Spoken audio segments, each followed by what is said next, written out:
Hello and welcome back to another episode of Critical Reactions with your host Bryan. We're going to wrap up this week with an album review, which is where we go through an entire album track by track, exploring each song in isolation and it's part of the larger whole. Today we're going to be looking at the group Tallah, which we've listened to an adjacent artist as well, Hungry Lights, which was a solo project of the vocalist for Tallah. We're going to be looking at their album, The Generation of Danger, which came out in 2022. We have 13 tracks here, just under 60 minutes in length. Most of these are going to be on the shorter side. Looks like the longest track on here is 5.5. Oh, we have one that almost hit 6 minutes long. So let's dive in, starting with the opening track, Mud Castle, all lowercase, with an underscore.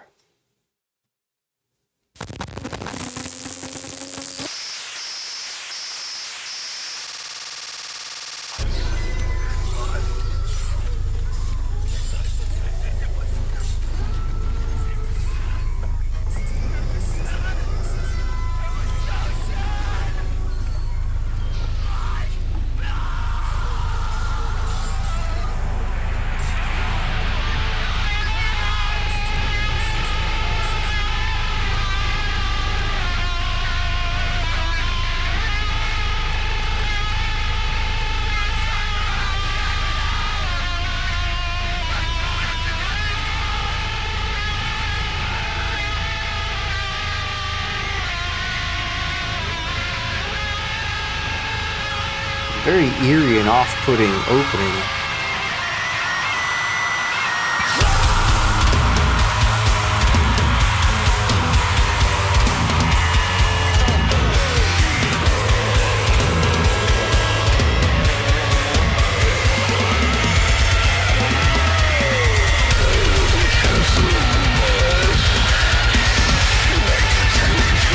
General descending line on the guitar.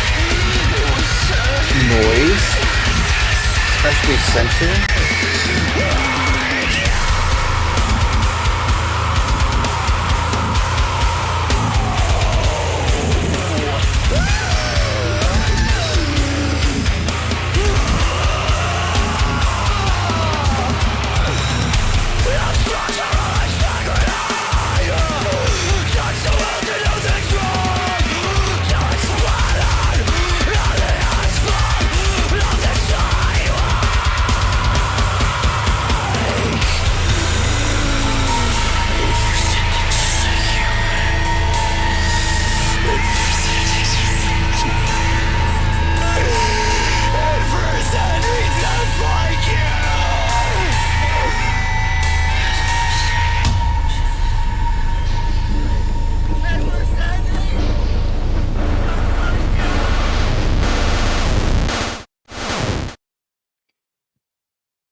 All right, that sounds like it goes into the next track, but there's some stuff here that I really want to touch on before we head into that.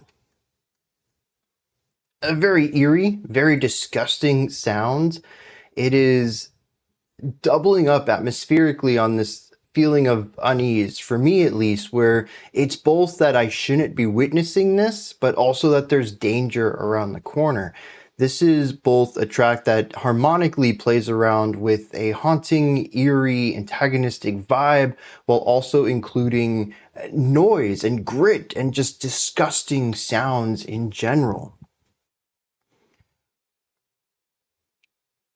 It's a combination of both the song not wanting me to be here, not wanting me to be present, to hear it, but also me looking around into the sound sphere and saying, yeah, I don't think I want to be here either.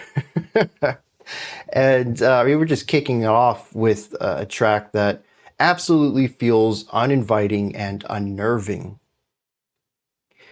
Now we do have a combination of noisier ideas. There's a lot of muffled sounds going on in this track. Throughout the first half of it, we go into a fairly traditional metalcore sound by the second half of it. Just big explosive guitar and bass and drum kicks, giving us these big meaty attacks.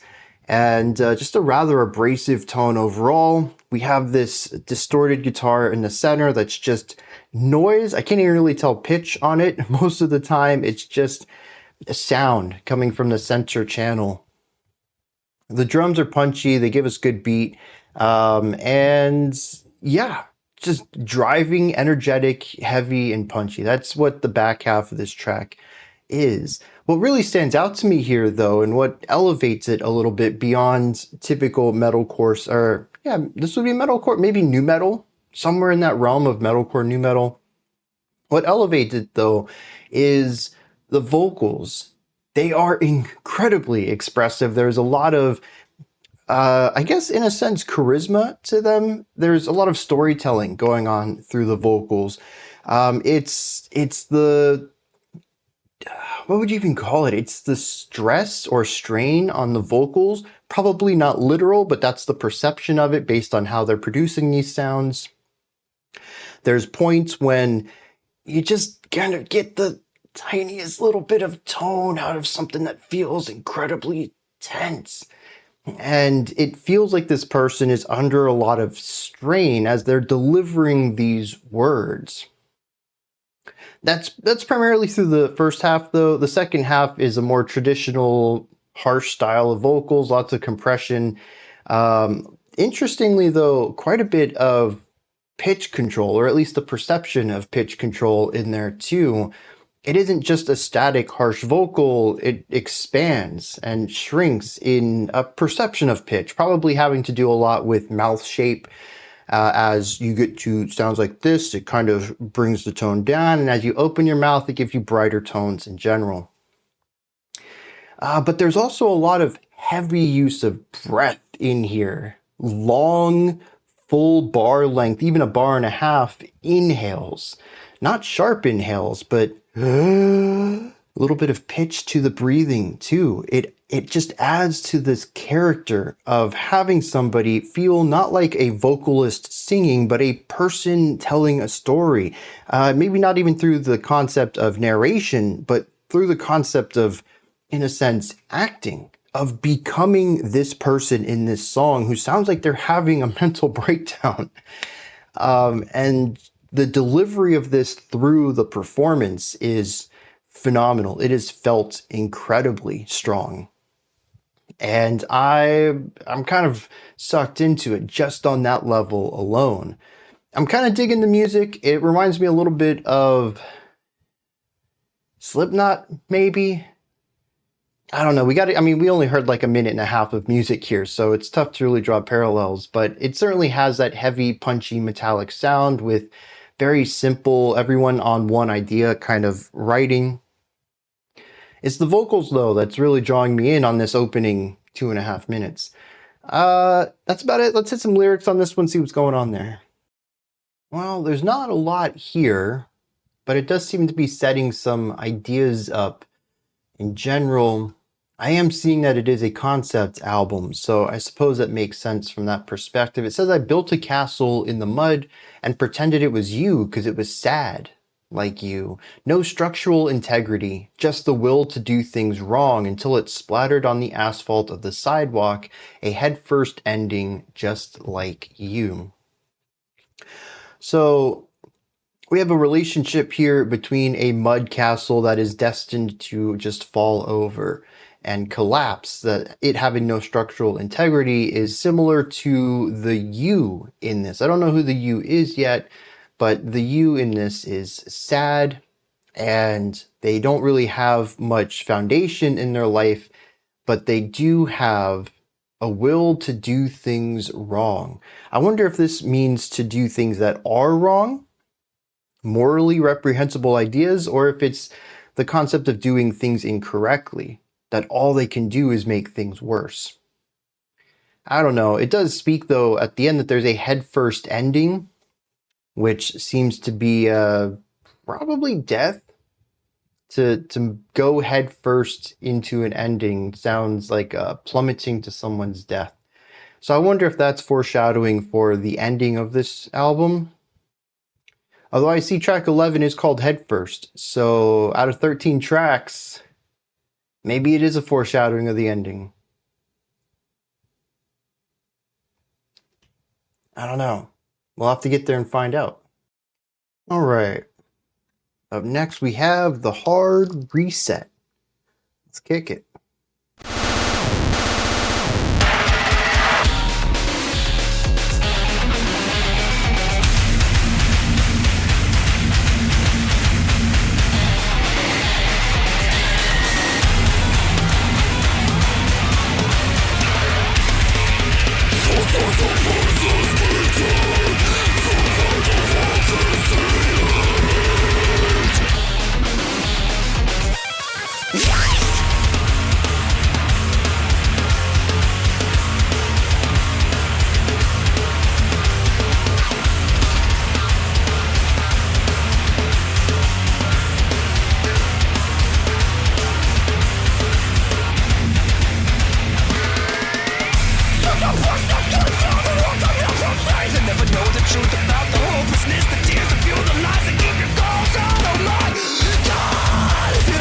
Wow. One sentence, all of the vocal variety.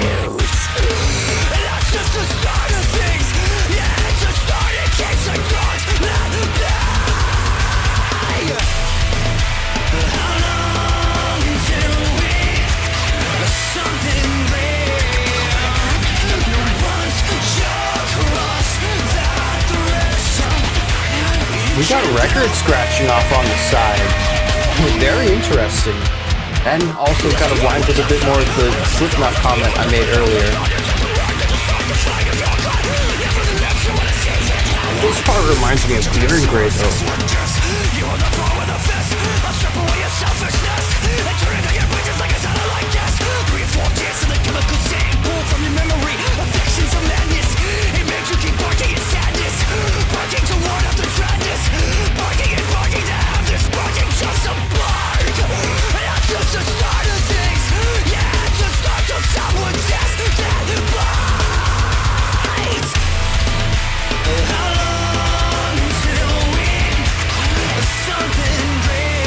There's really something catchy about this though. This distorted clean reminds me of a mix between Chester from Linkin Park and the Non-Point vocalist. Definitely praise from that comparison.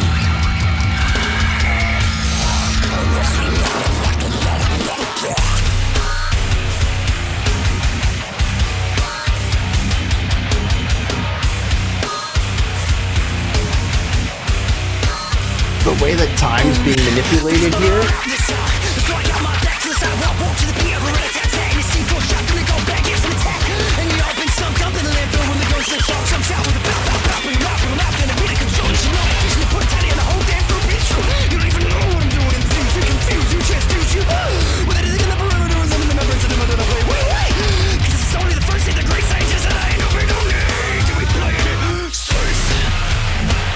Wow. Really technical rap there. Speed, precision, and flow change-ups.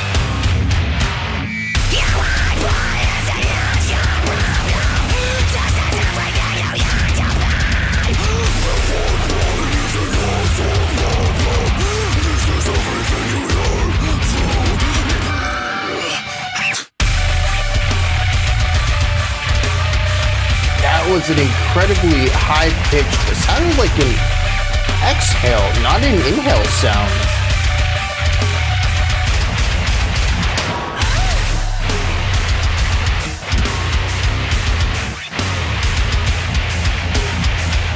The moan into the breakdown. Who was the band that did that recently? Tallah beat him to the punch.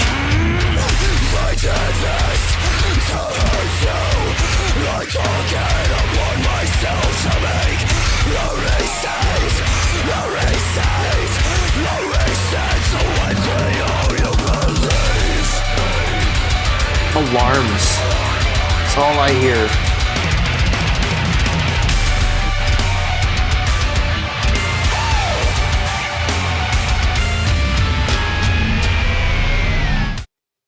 Dang, are all these tracks gonna slide into one another? That's intense, dude. This is if the last track was somewhere between metalcore and new metal, this one's really pushing the needle into the deathcore realm. It's becoming a bit much for me. I think generally there is still a melodic quality to the guitars, and that's adding a lot of palatability to the track that wouldn't be there otherwise. We also have the chorus that we returned to once. We got to hear it twice. That had a rather palatable melodic line to it. Definitely more on the melodic metalcore side of things. And that also helped bring the needle back to the side of the palatable. But there were some gnarly ideas going on here too. And they really dominated a lot of this track.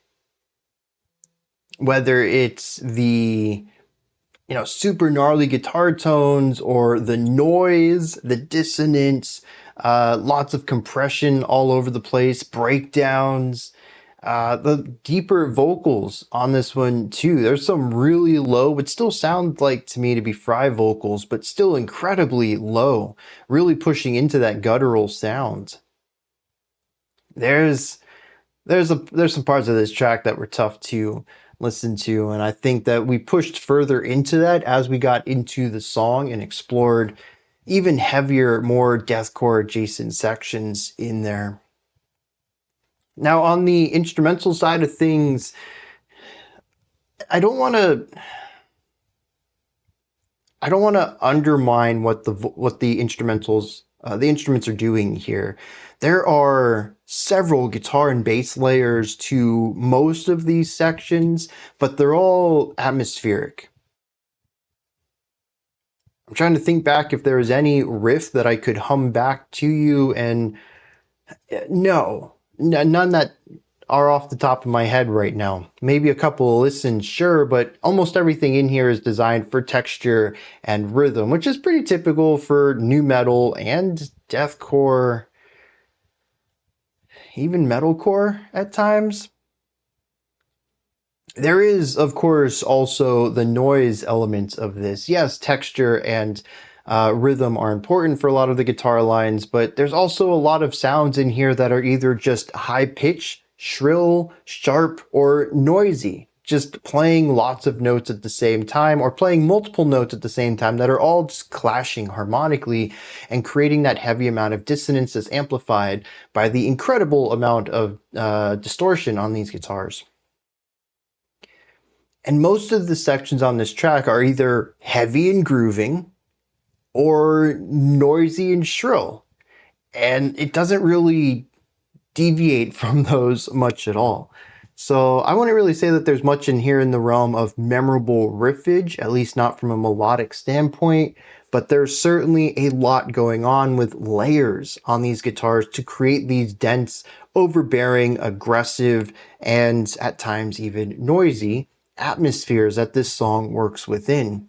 And the same can be applied to the drums as well. There's a lot of more traditional drum parts in here, just kind of keeping the beat with a little bit of flourish. I wouldn't say that there's any drum part that immediately grabbed my attention and said, hey, I'm doing something cool over here. But the drums are also a massive part of the atmosphere. Without them, it would lose a lot of that aggressive edge. Some of this is on the production side. The drums sound incredibly punchy. There's a crispness to them. They sound great in the mix. But the other half is also the composition itself. When are they playing what? How frequently are they playing? When do they emphasize the same rhythms as the guitars? And when do they create their own rhythmic flows to create a clashing rhythmic element, a duality within pulse? It's one of those things where there is some complication to it, some stuff to elevate it, but it isn't necessarily something that's immediately understood on the surface. There's not much spectacle going on with the drums, but there is thought going into it. It isn't just let's lay down a pretty, cookie cutter drum part. And so again, I don't want to discredit the instrumental part, but a lot of it is a bit surface level, at least on a first time listen. A lot of it is atmosphere building. Does it aid the atmosphere? If it does, we keep it. If it doesn't, it sounds like it got discarded. in the creation process. There's no guitar solos in here. There's no drum solos. There's very little melodic drumming. There's very little drum flourish. There's no memorable riffs. It's all atmosphere. It's all grit all the time. And it absolutely works. I mean, it sells a very specific sound, and I don't think that this track would have necessarily been, it wouldn't necessarily have been benefiting from having more melodic elements in it. And so, like I said, I just want to kind of highlight all that even though I'm not specifically talking about it too much, there is some interesting things going on in there. And I'm going to try to pick up on more of it as we head into future tracks, especially since I'm kind of assuming this is the general style we're going to be getting. More texture-based metalcore and maybe even deathcore. But it is interesting also to kind of see the variety of sounds in here, where some of the riffage at the beginning, driving riffs based around a pedal tone, really reminded me of some Deer and Grey, particularly off of the Ouroboros album. But then in other sections, we would move away from driving energy into just weight with breakdowns, and that would feel a bit more just deathcore sounds or metalcore sounds, and less like a specific idea. And it really is them bouncing around between a few of these different styles of heavy, aggressive music that's keeping the songs fresh on an instrumental level. Now, once again, the vocals absolutely, though, steal the show for me. They are the most unique elements to this. I think if you remove the vocals, you would still find some stuff that is distinctly Tallah, but it also ends up kind of feeling generic deathcore. Not that that's a bad thing. Iterative music is incredibly necessary for the development and refinement of genres. But I don't know that there's anything in the instrumental part that tells me this is any band other than another. This sounds like, at least from a first-time listen, having only listened to 7 minutes so far, it reminds me of a lot of other bands doing similar things. The vocals, though, separate them completely from anything else in the genre. Also another caveat is I don't listen to a lot of metalcore and deathcore, so it could be my lack of exposure to them that makes them sound a bit more synonymous with other groups. It could be that once I listen to more groups, I begin to find some nuance between them that helps me differentiate them. But I don't have that experience and that exposure to the genre yet. So my remark that it sounds similar to other bands doing similar things, I could be wrong on that. But that is what I hear given my limited exposure to this sound. But the vocals, again, they elevate everything. They take it into a very Tallah direction once the vocals come in, which is pretty consistent throughout the tracks. I think we've had very few sections within the 7 minutes without any vocals on them. It is distinctly Tallah. There is no other group I've heard that is like this. The vocalist has so much personality injecting into the music. And dude, I mean, right off the bat, I think it was the second sentence of the song, because the first one brought in that really low fry scream, which was impressive because we hadn't heard anything like that on track one's Mud Castle. But then after that, the very next sentence went through, it must have been 3 or 4 different harsh vocal styles. We had a really high scream, and then we got into a clean with distortion and turn that into grit and force that into a harsh vocal before pulling that down into what almost felt like a growl. And it's all just this natural ramping up and removal of energy. It wasn't like they had to take a second to change. Everything was a gradual metamorphosis into the next sound. I find that to be incredibly impressive. There are very few vocalists that I've listened to that can manipulate harsh vocals like this, and I still think that this vocalist takes the cake. I don't think I've heard anything on this level before. And when you pair that with some of the more inventive sounds that they're doing on this, using their voice, using inhale and exhale, using vocal cords, using compression, using all of this to deliver something that just feels fresh from the vocalist from moment to moment, you get something that's, I don't know if there is a contemporary for this vocalist. I mentioned Deer and Gray, and I actually think that's a really good comparison because Deer and Gray's vocalist is incredibly versatile as well. And I think that is probably where I would place this vocalist, is in the same realm as, I think their name's Keo from Deer and Gray. Both of them just have such a range. They can do so much with cleans and harshes. And I mean, we're 2 tracks in and I've already heard so much, and I'm pretty certain we're going to hear more. And it's just used so expressively. It isn't just used for the spectacle of it either. Everything seems to fit. There's a general fluidity and flow to how and when we shift vocal styles. It's honestly incredible. And also we had the moan that went into the breakdown. What was that band that did that recently? I'm gonna have to look that up. There was a band from 2024, I think, Deathcore group, and they made a song that had a moan that went into a breakdown, and the internet went wild for it. And I think Tallah beat them by a couple of years though. Dang, that's crazy. Let me check out some lyrics for this. All right. I think this is going to be very similar to my reaction to the Hungry Lights album that we checked out a while ago, where it was a concept album that required some extra information. And actually, I think this lines up with my reaction to Fim as well. I don't remember the name of that album either. But it was another concept album where you really need the companion information to understand what's going on. You need the blanks filled in. I read through all the lyrics here, and honestly, I didn't get much of it. There are certainly a lot of lyrics. As I mentioned, the vocalist is pretty constant in their delivery. Plus, I completely forgot about an entire rap section, which is just, again, the vocal variety and versatility on this album.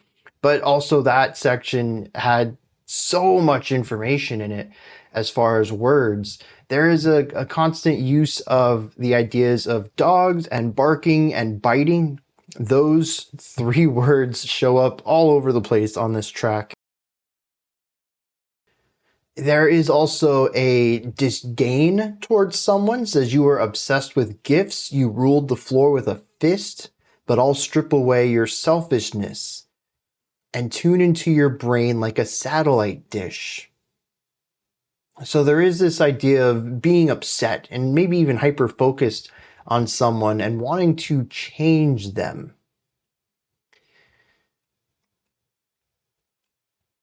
Let's see. Most of it covers that. Talks about this person being a sad, precious creature full of hopelessness. But most of it is just talking themselves up. At one point says, this is my redemption. I'll have to judge who's an Icarus and who's the sun. It's up to me to decide the fate of your kind. So it's how great I am and how little you are. How much hate I have and disdain I have for you. There's also a section here where he says, I've thought about this all the time, and that's why I've got my back to the sidewalk, walk to the beat of a rat-a-tat-tat. There's C4 strapped to my golf bag. It's an attack. This feeling of paranoia, needing to look around every corner and constantly watch over your shoulder to have everything set up in case you get ambushed. I don't know if this is a literal ambush or just feeling paranoid, but that's certainly an element that pops up in this one place. And at the very end, it says, I did this to hurt you. I took it upon myself to make a reset to wipe clean all that you believe. So maybe there is a changing that goes on in this. But beyond this idea of dogs hating someone, saying that I'm so great, I don't really get much else out of this. I don't get a narrative as much as I get vibes. And so there is a bio here on the Genius page for it. It says that in this, we see Dicker. I don't know if that's a first name or a last name. Maybe it's a title. It says that he kidnaps Basil Sherman, vice president of Chromofix Industrial, and uses vivisection to transform him into a kind of dog. Leaving the experiment tied on a rope to a tree in the park, Dicker follows the news. The media is going crazy. The police are reporting that a maniac is operating in the city. I don't get any of that from these lyrics. I can see how the lyrics lean into that. The idea of the transformation of the person into the dog. And yeah, I mean, the idea of being obsessed with gifts and ruling the floor with a fist, being incredibly selfish, that can be applied to, what did that say? A CEO? A president of an industrial company. But there's nothing in here that says that he's doing this to a president of an industrial company or a president of any company. There is a ruler element to it. It says that you rule the floor with a fist, but I mean, that could be anyone from at the very top level to even a lower level. I mean, even a store manager can rule with an iron fist if they wanted to and make a work environment just absolutely miserable. So, yeah. And then like the idea of transforming him into a dog, I couldn't figure out where the dog and barking and biting elements came from. They're just always present. Those three words are consistently used, but there's nothing in here that talks about literally surgery of any kind. The only time that there's any sort of transformation, he says, I'll tune into your brain like a satellite dish. And that kind of alludes to control, of manipulation of some sort. But that's mental control. I mean, that could be, hypnosis or something, if we wanted to go into this sci-fi direction too. So I really hope this isn't indicative of how things are going to be, but I remember having the same problem on the Hungry Lights album as well. The lyrics certainly talk about what this part of the story is, but it doesn't do it in depth. You really have to know the source material to understand what this song is discussing. And I don't have source material to this. Hopefully all the songs have these little bios on them that'll help out though. The other weird thing is I mentioned the moan during the track, and there is a part of the lyrics that just says sexy noises. And I'm trying to figure out what any of this has to do with a scientist of some sort, possibly transforming someone into a dog. Why are there sexy noises in this story? I don't think I want to know. Let's move on. This next one is called Stomping Grounds. Let's dive in.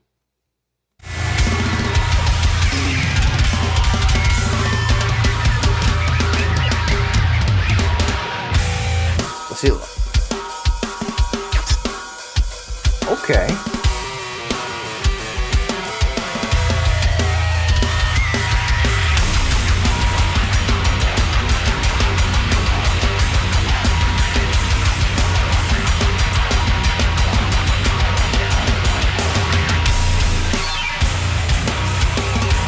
Lots of noise, lots of textures, lots of angry sounds. You don't understand the demands of be great. It shows underhanded and fake, brought death and decay. So you may pay, and I'ma show you what I broke. 150%. That's what I give just to know. I hang like the noose of eternity. Swing to and fro, swing and let go, swing like the axe of the off. Let's try to get off for that. Bitch, I like to say I get off for that. I like the snare part. Nice little roll there coming into that second half. Oh, the bouncing vocals though.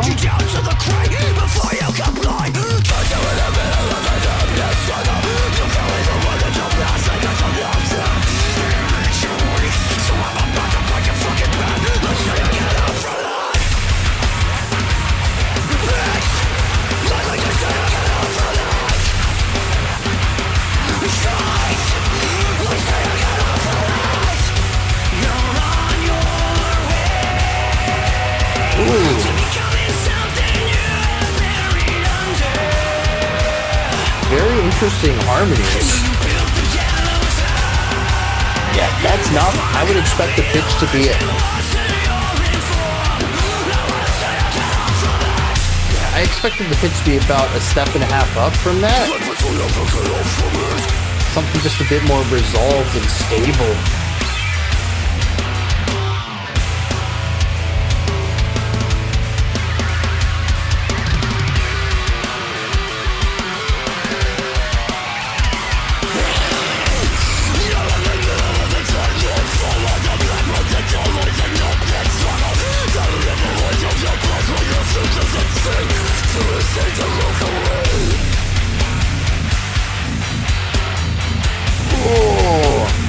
That retardando into this tempo was filthy.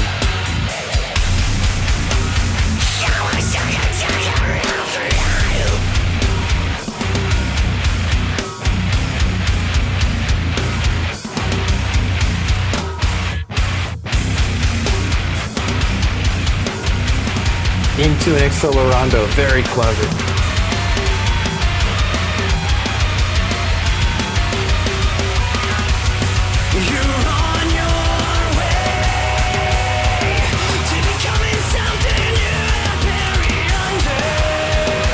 Man, that's just...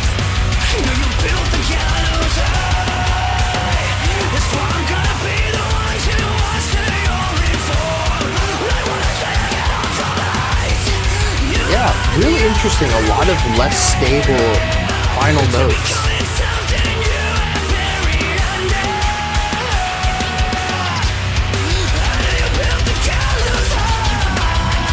Okay, so he pushed up to the note I expected and came back down. So it was about 2.5 steps higher, not 1.5.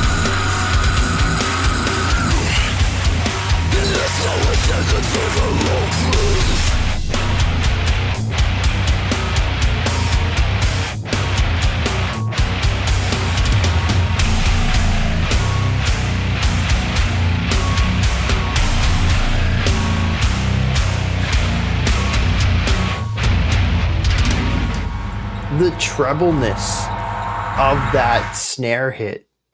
You get the crack of the snare, but then you also get this overtone, this boom. It's really interesting. I mean, I know the snare's turned off, so we're not getting the rattling of the beads underneath, but I think it's also a steel drum. It comes across as very aggressive, but it also has that interesting overtone to it. I did listen to the drums a bit more on that one. They're straightforward. They keep the energy going. They keep the aggression going. They're always forward pushing. Heavy focus on snare and bass kick over everything else. There's a few tom hits in there, and the cymbals are less emphasized than the other two. But there are some interesting parts to it. I had mentioned earlier on, I guess it was about 1.5 minutes in or so, that there's a really cool snare roll in the middle of a pretty straightforward driving section, just really keeping the beat, locking in on that human metronome, but adding a little bit of flourish to it, putting a little bit of extra character in there. You know, the bass, the guitars. This is definitely a textured track right here. Well, we did kick off with something a bit more on the riffy side, but it wasn't long before it just pushed into noise, unstable tension and dissonance and just sounds. I don't really get any harmonic information out of it. That's a lot of what I heard on the guitars here. The vocals, though, I want to touch a little bit on the cleans here. particularly where we do get some harmonic information. The chorus gives us the clean vocals with a little bit of grit. It also gives us the guitars on the side laying down these chords. And I had pointed this out during the song that the note choices here just weren't ever what I expected. The lead up to the final note, sure, that all feels comfortable, but the final note just never landed where I expected. It always went for something a little less stable. This tells me a lot about this track. I'm not really getting a lot of narrative information out of this album so far. We haven't really had any discussions about where the songs have taken me emotionally or narratively, thematically, and that's because a lot of it just ends up feeling noisy to me. It's way too vague of a sound for me to get anything out of. And that's not to put the blame on the band. It's once again an element of me being out of my element.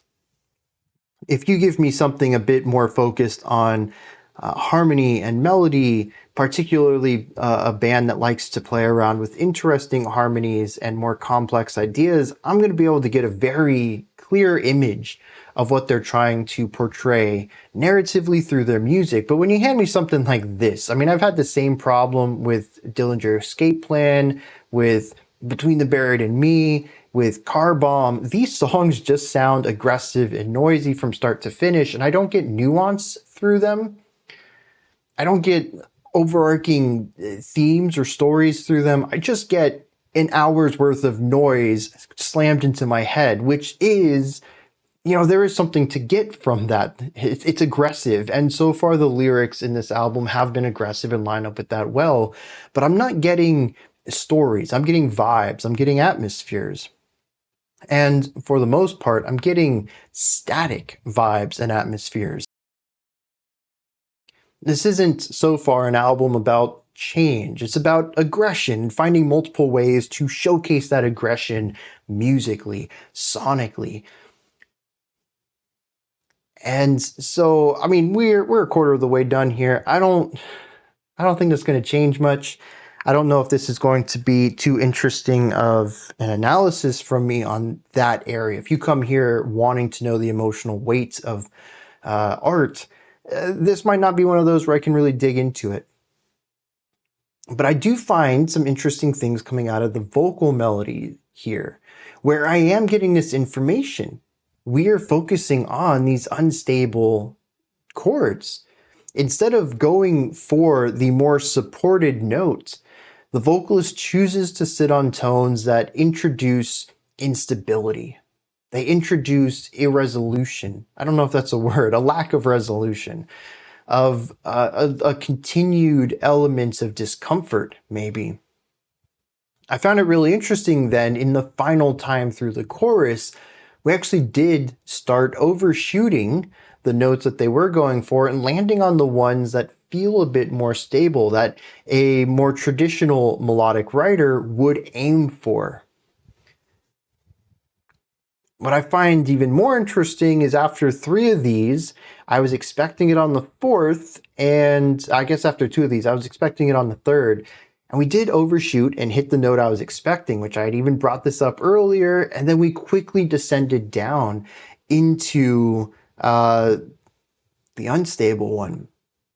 As if in a sense of balance and stability, the balance wasn't there, and we tumbled down into something less stable.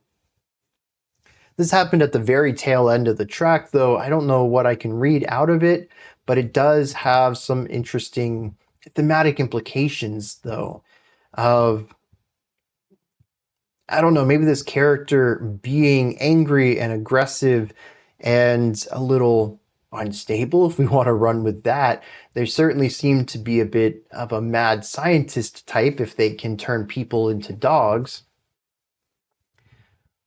But the very end of the song showcases a focus on pushing towards stability of more expected melodic runs, and getting it for a couple of times and then absolutely failing that 3rd time and just tumbling out into the end of this track. And we actually have seen this downward momentum in track 2 as well. which I had mentioned, I think it was the opening riff of that, was this descending pitch. I don't think we've heard it elsewhere, but I wonder if the concept of spiraling downwards is going to be consistent in places. Maybe not something that is brought up constantly, but maybe something that's brought up at least once every track. Downward movement. We also saw that here as the song slowed down, which I thought was a pretty cool idea in general, but we quickly ramped that back up. And I thought this was a pretty cool moment because you can interpret it as a sort of falling out of sanity, of drive, of whatever. And then the song ramps up so much faster than it spun down, while the vocalist also started to reach some pretty intense vocals. And it almost sounded as if a madness was taking over. So I am getting some stuff out of this musically, but I still feel like a lot of what I've been talking about is a bit more surface level than I typically do. And a lot of it is just because my relationship to this sound, I miss the nuance of it, which is what I brought up earlier. Let's hit some lyrics on this one. And then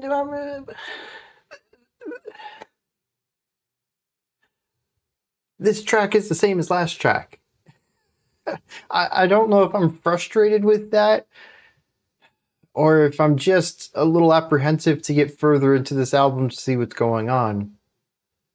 This song is a track about really disliking someone. It says, you don't understand the demand to be great, underhanded and fake. You brought death and decay until you made bank. That's what I'd give just to know. I'd hang like the noose of eternity, swing to and fro like the axe of the hoof. Let's see you get up from that. This idea, once again, of thinking someone is beneath you while propping yourself up. And this also turns into a hate and animosity towards this other person.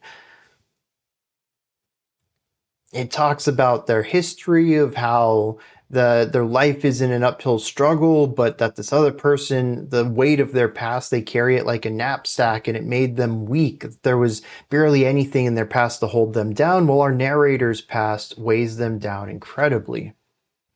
It talks about them building the gallows higher and how our narrator is going to be the one to usher in the reform to bury them under that. It's identical to the first track, and once again, still incredibly vague about any details. It is just this feeling. Some of the annotations reference that Dicker is speaking to Marissa this time, so not the same person from track 1, but it doesn't tell me who Marissa is either, and I don't have a nice summary of the accompanying story to this tale. So all I'm left with is a track that is kind of the same thing as the first one as far as the lyrics go. Doesn't tell me anything new, but it does bring up the idea that our antagonist has an axe to grind with at least two people, not just the one that we had from Hard Reset. But there's no, at least from what I can tell, experimentation going on with this one. They're not transforming them into anything through surgery.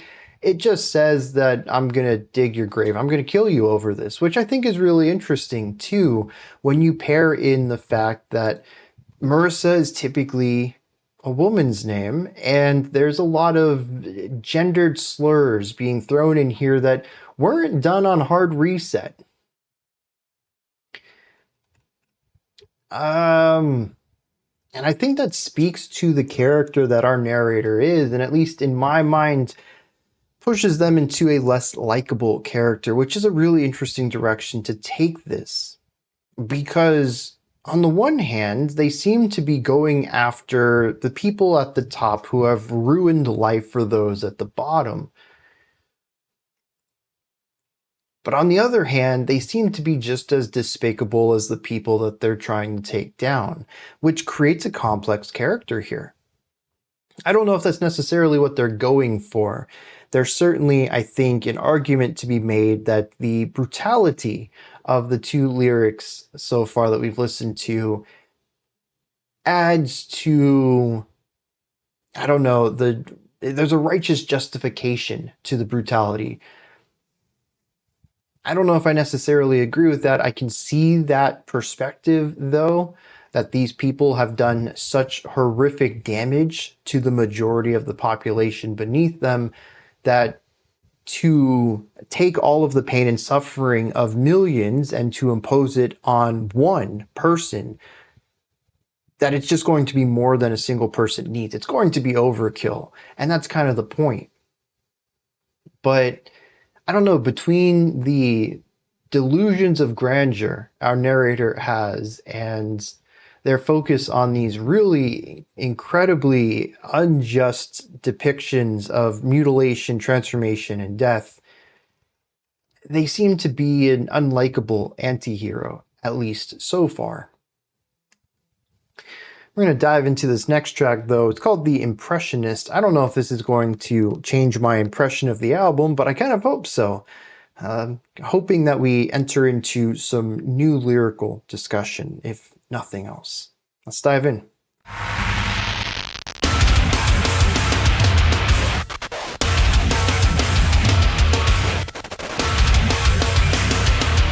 Oh, dude, the guitars are lining up really well with that snare overtone.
Love that build up there.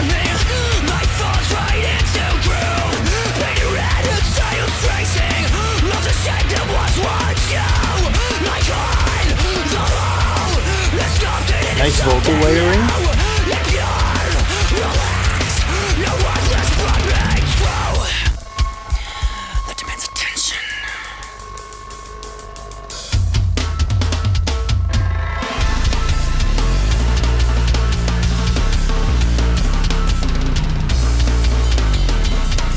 Moving into a little bit of drum and bass, I guess.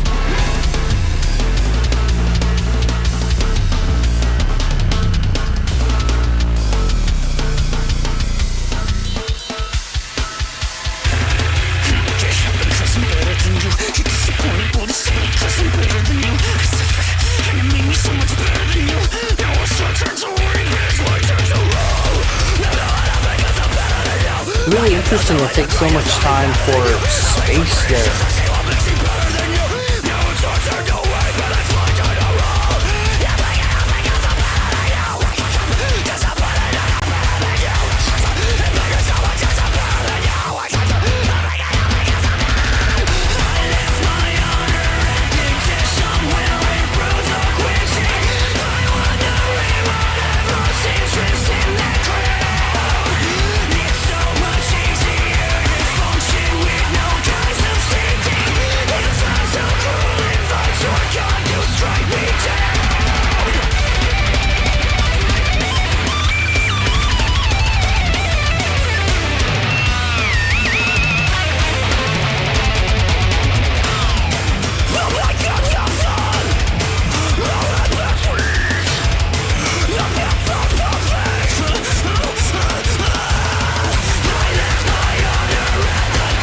This is a massive retelling of the chorus.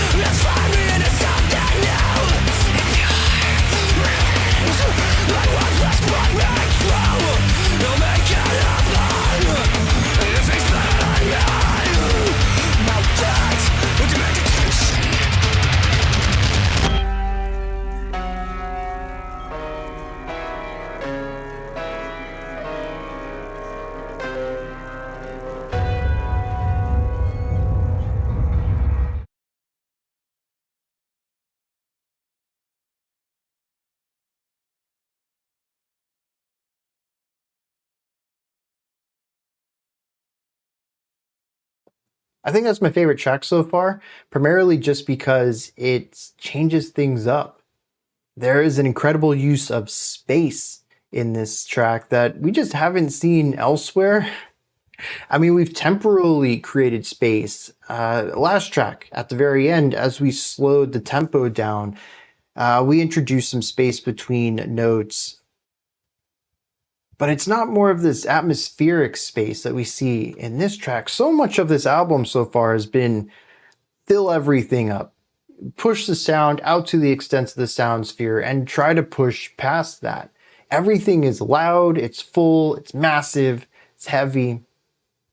Here, though, we kind of lighten up a little bit. There's still aggression, there's still drive, there's still momentum to it, sure, but there's not a lot of layers in that middle section. We had some really cool like polyrhythmic ideas on the drums alongside the vocals and a light thin guitar, and this led into an elongated drum solo. This moment feels interesting because after, I don't know, 20 minutes almost, maybe 17, we have a chance to breathe. This album has not given us a chance to breathe at all. And coming into almost a third of the way in, they're like, okay, let's chill things out a little bit. Again, it's not reduction of intensity.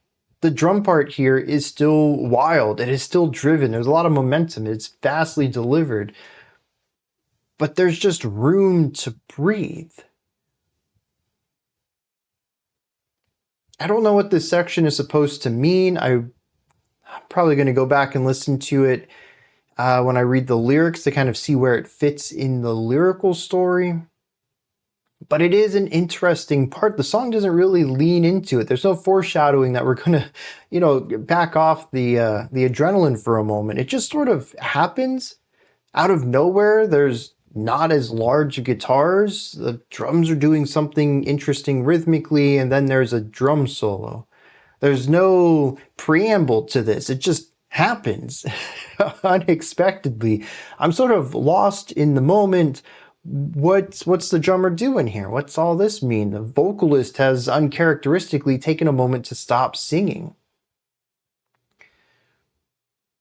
Then we get back into it, and the vocalist takes another break for a guitar solo. The guitar itself massively changes its timbre, massively adopts a new harmonic element to it. It feels a bit disparate from the rest. I think it still generally fits into the track, but the guitar tone, we've never heard anything like it on this. It is quite a distinct shift sonically. But also the note choices, to me, feel more in line with heavy metal than metalcore or the new metal that we've been listening to on a lot of this album. That's a little bit more heavy and simplistic in its emotional resonance. This went for something a bit brighter and exploratory. Much like the drum part felt odd sonically because of the reduction of layers, this feels odd harmonically. This is two things back to back in one track. This is by no means an accident. We are deviating from the plan in interesting ways that create a schism of sounds. And I don't know how to interpret that. I don't know what it's supposed to mean, but I'm picking up on it.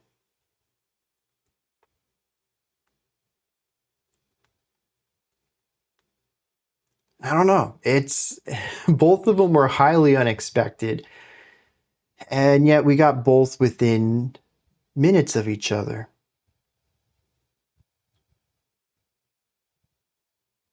The vocalist continues to impress me. And now I'm getting impressed by some of the drum work and guitar work. I completely understand that having these melodic drum ideas and guitar solos are, I don't know if I'd say antithetical to what they're making, but they're certainly a bit divorced from it. Even just hearing them here, I feel like they're a bit out of place. So I understand why they're not used more often. But I do wish the drummer would do a little bit more of this, just for analytical sake. I find that I'm just having less and less to talk about, as I'm going to be completely transparent here, dude. All these songs are blurring together for me. There are elements of them that oh yeah, that, like this one, right? It's the drum solo. Oh, that's definitely the track 4 thing. Track 3 had the retardando into accelerando at the end. There are these moments where I'm like, oh, that's unique to this track, but most of it, it's just loud noise to me, and I'm not really getting a lot of difference. And again, I just need to spend more time with this kind of stuff, I suppose. But I don't know where I was going with that. I wish I had more to talk about, though, I think is what I wanted to, the direction I wanted to take that in. But all these songs are just becoming very samey to me, which doesn't mean that they are samey. Again, it's just my exposure to it. Some lyrics. We have another song that's the same as the rest. The bridge makes this incredibly clear. I'll make it happen because I'm better than you. You're disappointed, but it's because I'm better than you. I suffered and I made it so much better than you. Now it's your turn to weep and it's my turn to rule. I'll rip you in half because I'm better than you. I can build you into greatness or just be better than you. I'll eat your dreams just to see what makes me better than you. This is another song about being disappointed with someone, being upset at them enough to inflict harm on them while still vouching that you are so superior to them. At one point, even mentioning that it's all pure and relaxed, and this worthless blood of yours I will make true and sculpt it into something new. So they feel that this other person's life is worthless, and they are the grand architect who will bring worth to it. Again, I want to bring up this dichotomy here that if the recipients of this person's scientific alterations, we'll put it that way, were pretty much anyone else, this would be the story of a serial killer. Instead, there is some righteous justification to it, but it still creates a story of someone that I don't feel I 100% enjoy being attached to, which is one thing that art can do very well. You don't always have to root for the protagonist. You can simply create someone who is vile that the audience must follow. But I think making them a little bit more complex in their justification in the way that they view themselves does elevate the art a little bit, even though lyrically it fits in an interesting space between the grotesqueness of death metal and the more emotive me, listen to my emotions that something like emo or post-hardcore is more prone to approach. This next one is called Shaken, Not Stirred.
Very straightforward and aggressive.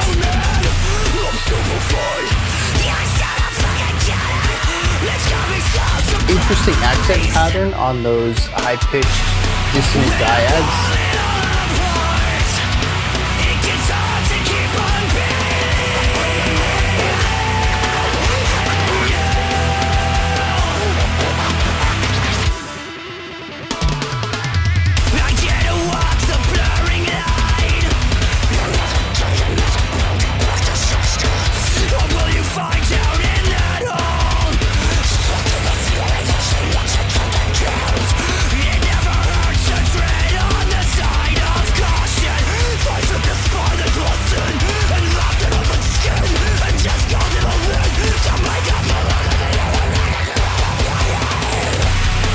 One shift into the polyrhythm there.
So it almost sounded like there's a little bit of contemplation there.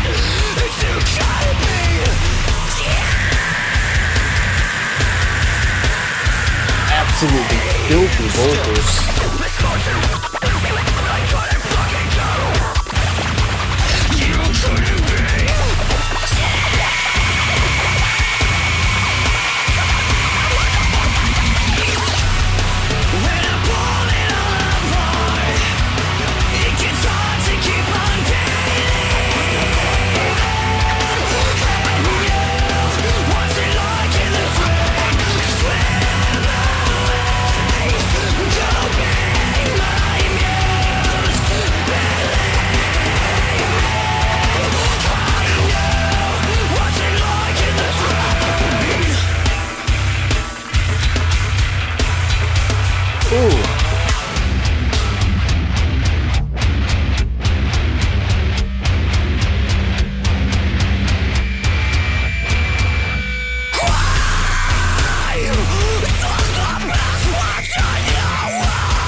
Wanted to let that go, but there's some stuff I want to talk about that I don't want to forget about. First of all, I do want to bring up the heavy use of digital sounds and just the general use of a DJ throughout this. I can only think of a handful of rock or metal adjacent bands who have a DJ. And honestly, the way that the record scratching is often used on here to create rhythmic syncopation against the general groove of the drum and bass to create something that ends up being very energetic and driven with its syncopation reminds me a lot of how Linkin Park used the DJ on their first two albums. And when you mix that with the fact that I've already alluded to the vocalist kind of sounding a little bit like Chester in some of these tracks, the chorus for this track in particular ends up feeling very Linkin Parky to me because of the DJ, because of the harsh cleans that we have in here, the compressed cleans in the chorus. Something about the chords also kind of push more into that alt rock area that Linkin Park thrives in.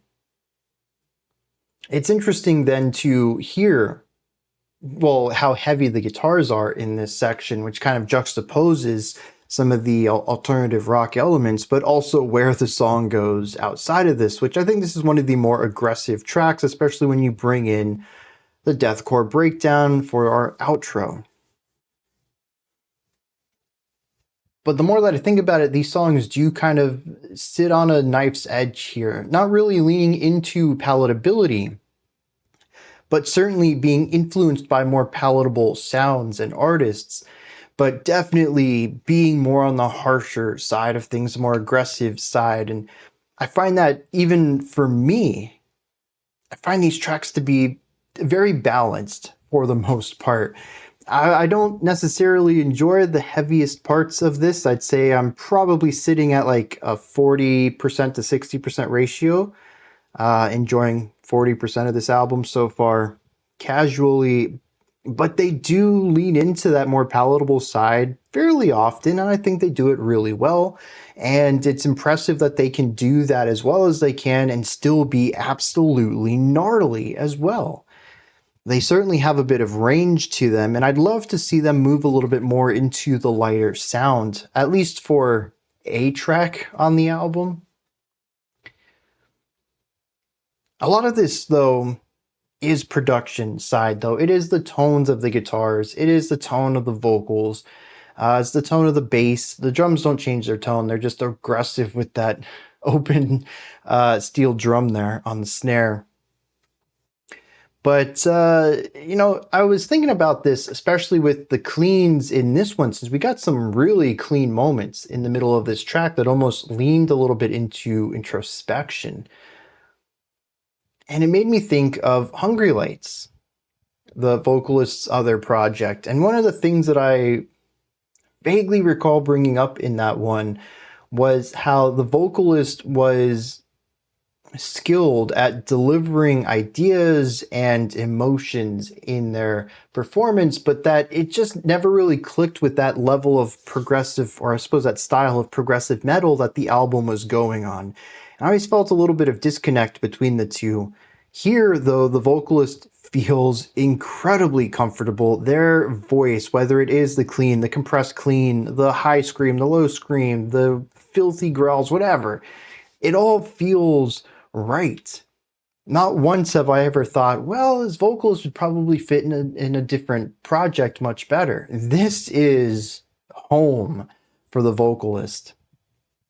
So I think that's really interesting. And if I ever get around to coming back to one of Hungry Light's other albums, I think I'm going to keep that in mind. It's an interesting bit of context that he's part of two kind of very different musical sounds. And one of them just feels way more natural than the other. I can't think of another vocalist who has done that.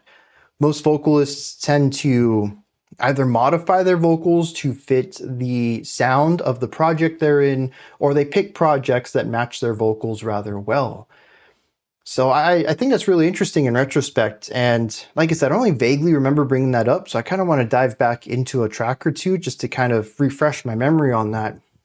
But I was thinking about it while listening to this track in particular, because I think this is the only time we have uncompressed cleans, like natural clean singing in here.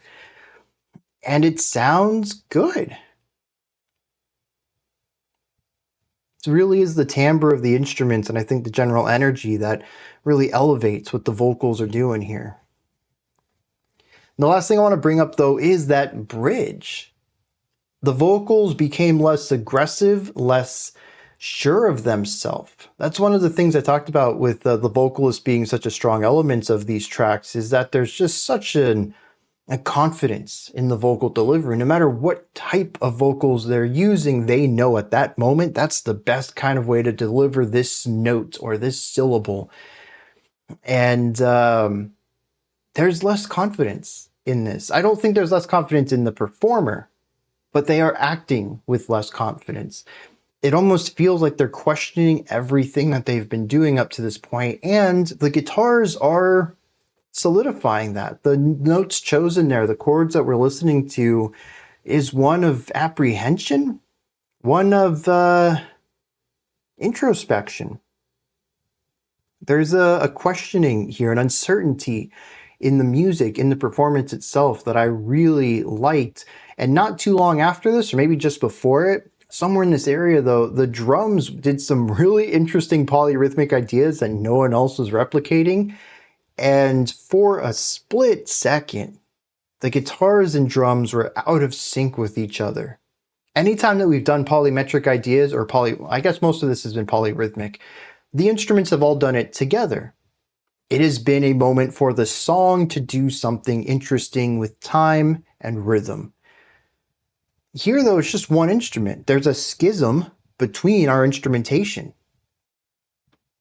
A split, a choice. I like this, of so much unity and conformity and confidence throughout all of this album. Here, coming up to the midpoint, there's questioning. At least that's what I get out of the musical side of things. I really hope the lyrics lay into that, but I don't know, man. Me and the music, we haven't always seen eye to eye on this album so far, so let's dive into that, see what the lyrics are saying. All right, and we have another track, same idea here. An interesting part for this one, though, is that there's failure involved. The pre-chorus says, "Misfortune rang and I couldn't get it. I couldn't pick up the phone, man. I'm stupefied. It's got me so surprised." The chorus says, "When I pull it all apart, it gets hard to keep on believing in you." The annotations here introduce a little bit of the context to this. We're talking about the COO of Chromafix Industrial, a Quentin Topher. And this song is about Dicker turning him into a fish, but it not working. The pre-chorus and the chorus talks about how this experiment is falling apart. He doesn't understand why, and he says it's difficult to keep on believing in you. He says that he doesn't think this experiment's going to work out in the end. The rest of the track, though, is primarily just talking about how much he hates Quentin, which, I mean, yeah, that's on par for this album. But this is one where we don't see him talking himself up. This is a bit of running in with failure, and he seems pretty confuzzled by it.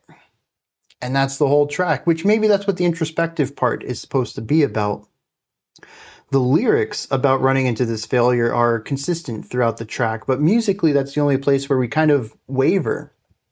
We have this moments of reflection to kind of figure out what's going on. I talked about a schism between the drums and the guitar at that point, and I think that's what this is, his ego versus the reality of the situation, him trying to figure out how to justify and reconcile with this hurdle in his plans to, well, I don't know where Marissa sat in all of this, but I'm going to assume she also worked at this this company, and he's just going through and doing his experiments on them. Whatever the end game is, I don't know, but that seems to be, I mean, we're halfway through this album almost, and that's the thing there. Really interesting before we get going. The title Shaken Not Stirred is not directly an allusion to James Bond and his famous line of enjoying his drink shaken, not stirred. But it was actually from a League of Legends character who was referencing the James Bond quote, and apparently the lyricist had never known that. He finds it comical, saying that it seems that it's a reference of a reference. That's really interesting. All right, let's keep this rolling. Our next track then is going to be For the Recognition. I'm going to back it up a couple of seconds, put it at 0. Let's dive in.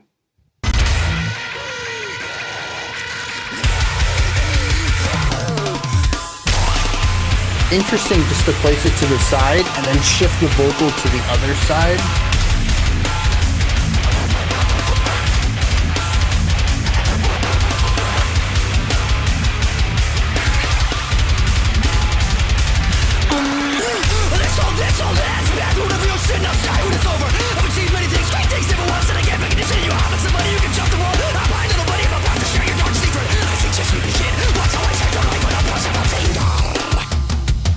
The rolled R.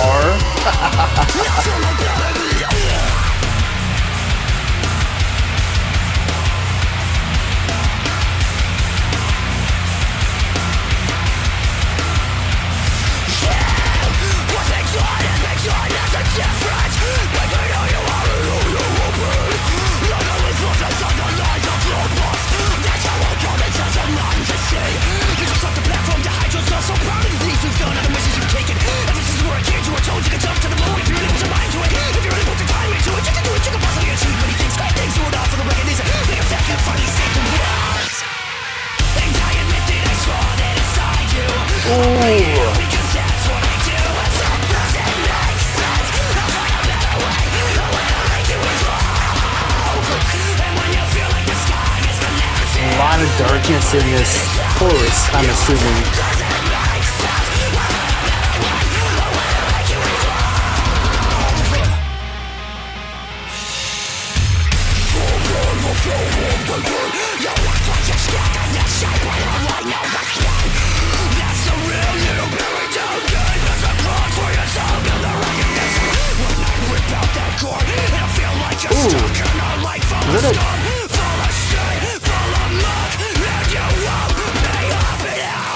I think that was a tempo change. I'm not sure though. Something altered.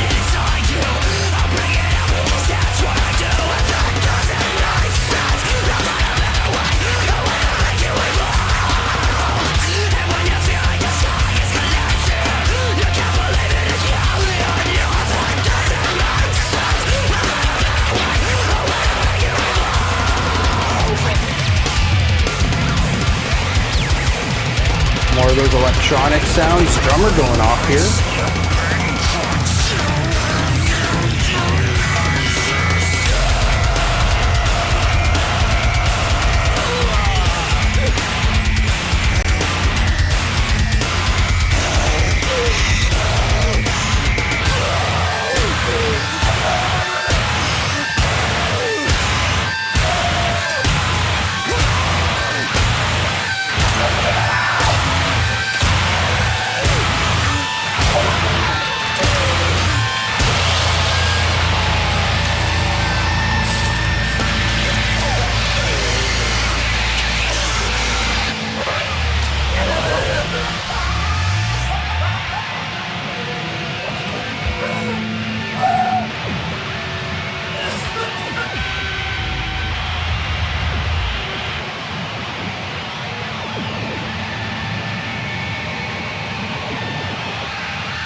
I really hope this is going to be wrapping up.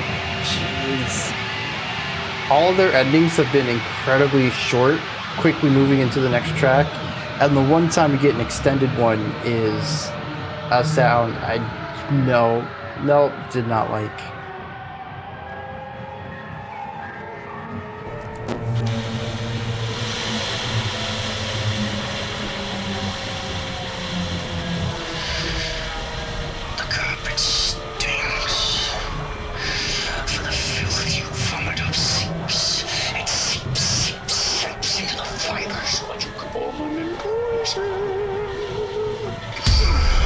They appeared within and let our services sticky iron for temper.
Okay, so that's not just metric modulation, that's tempo shifting?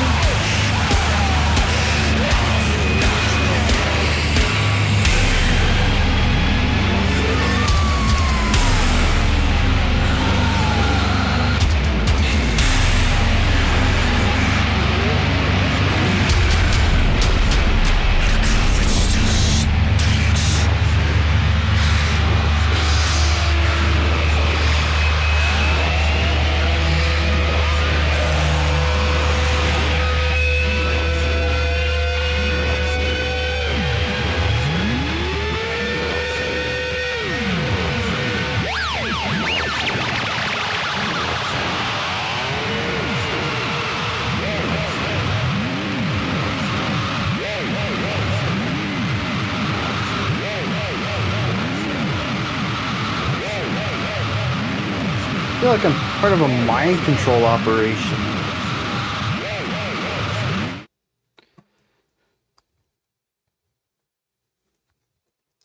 Well, something's becoming incredibly clear to me.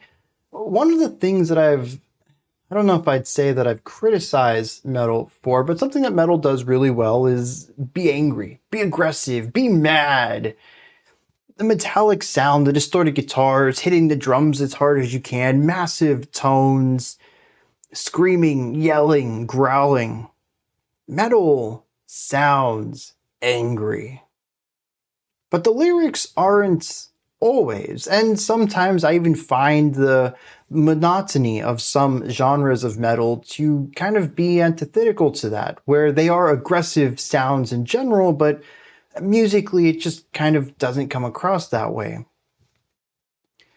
Tallah is 100% leaning into this. Metal allows them to be angry and aggressive and mean, honestly, and lyrically we're exploring that as well. But I think what takes it the step beyond is the vocal delivery too. It isn't just that they are screamed or growled, but that the vocalist themselves sounds at every moment so overwhelmed with rage that it caused so many odd sounds to come out of their mouth. This isn't your typical death metal guy that has one pitch and he just hits that all the time, monotone, growling consistently, tells a story, it's angry, it's an aggressive tone, but it doesn't change.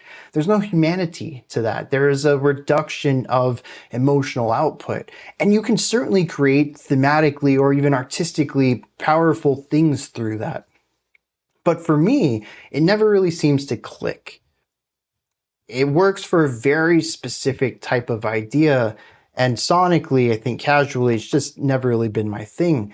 This does hit me more casually, but I also think that the performance of someone who is so fed up with this one company that they are going to these extents to presumably kidnap these people and then experiment on them, they sound upset. They sound so overcome with anger and revenge, maybe even vengeance entirely. They are mad.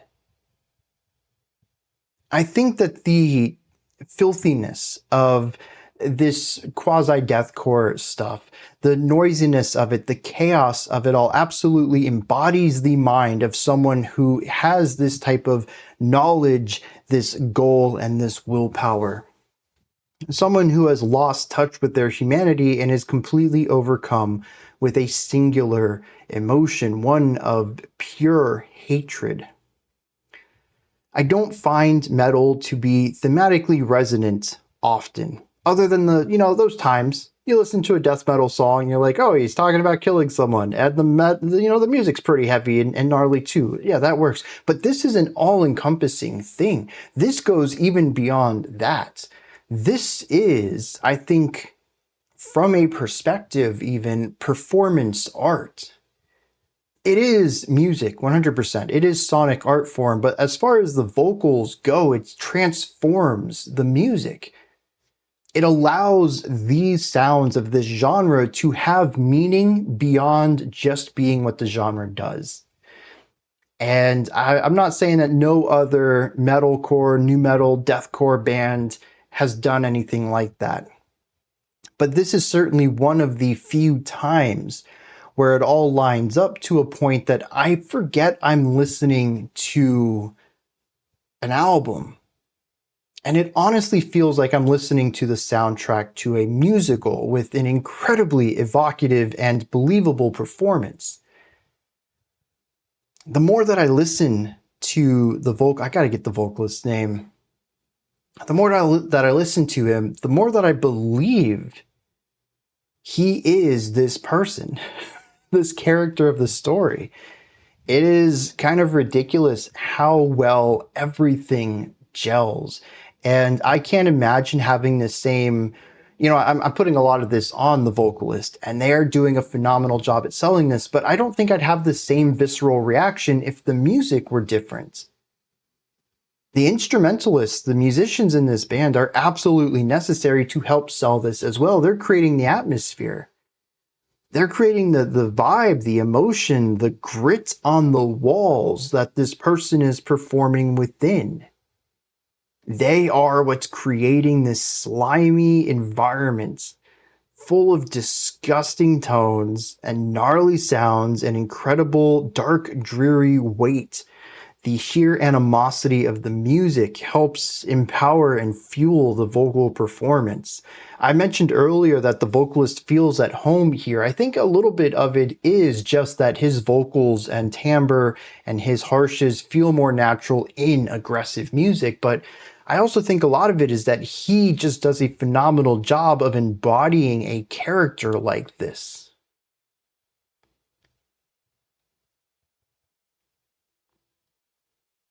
Absolutely bonkers. As far as the music goes, these two tracks really didn't change much for anything. It's still just aggressive, gnarly, noisy music. I do enjoy the rapped vocals when they come in. The harsh raps are phenomenal. The control it takes to produce the tone, the sound, to keep all of that consistent while also enunciating at this speed, incredible. We have seen some really interesting rhythmic stuff going on here too. I don't know that anything up here was really something of note from like a thematic perspective, although Of Nothing does this really wild thing towards the end where time is gone. The song stretches out and slows down, and it snaps back and speeds up and then slows down again. And I kind of figured this was metric modulation, right? If we're in 4/4, the quarter note gets the beat. There's 4 beats per bar. Well, what if you did 5 hits per bar, doing a 5 against 4 polyrhythm? What if you did the inverse of that? 2.5 to 4. And so it'll feel like time's stretching out because you're playing less notes per bar, but they're also not exactly on the beat you were expecting either. Really feels like you're stretching that out. But when I kept the internal pulse of the original tempo, it didn't match.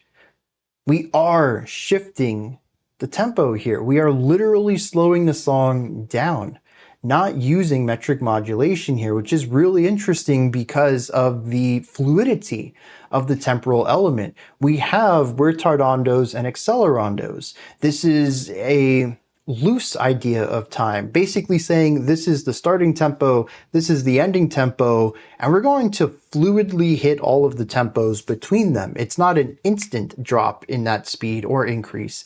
It is a gradual movement into the new tempo, gradually speeding up, gradually slowing down, while also introducing rhythmic and metric ideas that are opposed to where they were. It is a really complex idea to get an entire band behind, and the sheer synergy between the members is phenomenal. This is not something you could really use a metronome for. I mean, I guess digitally, I forget about that. We have like digital metronomes. You could program it to start at one tempo and you could have it gradually move.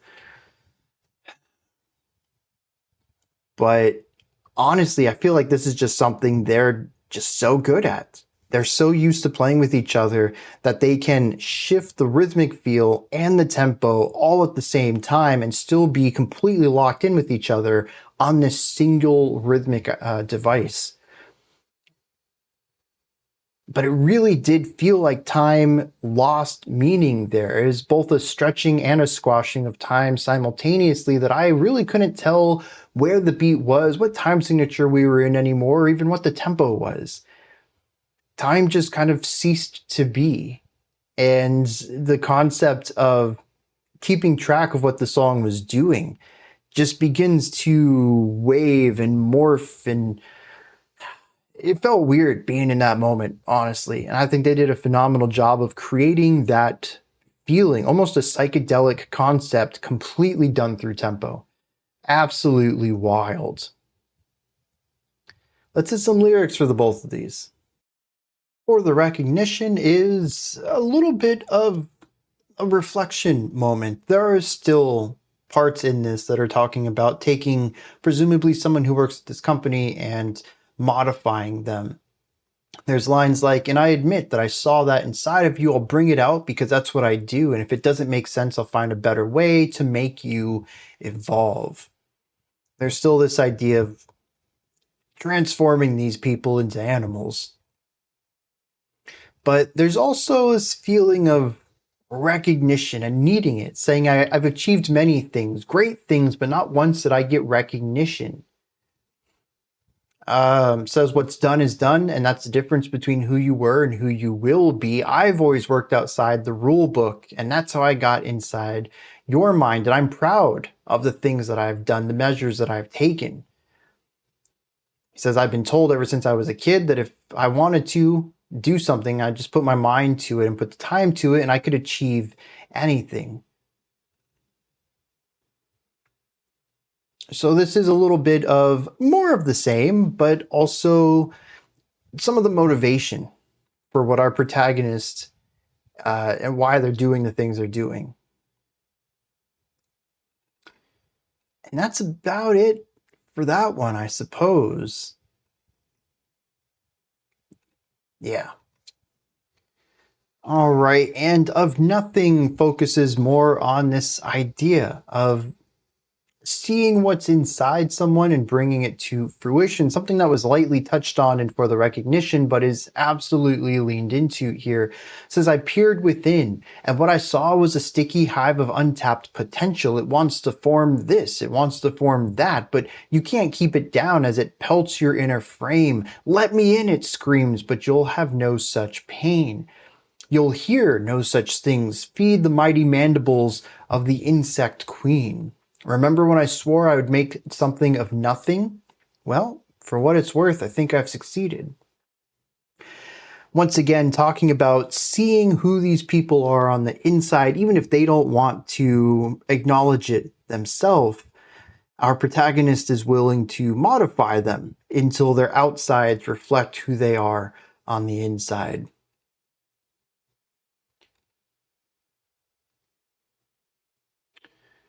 All right. This is a bizarre album, to say the least. The concept is interesting. The fact that almost all of these songs hyper focus on one idea and just keep hammering that home. This isn't an album about momentum or progression. It is an album about fixation. And I think that the singularity of vision musically, or at least again my relationship to the music being just kind of loud and noisy all the time, fares really well alongside the lyrics, which can't seem to shake this anger, this contempt towards these people and the need to transform them.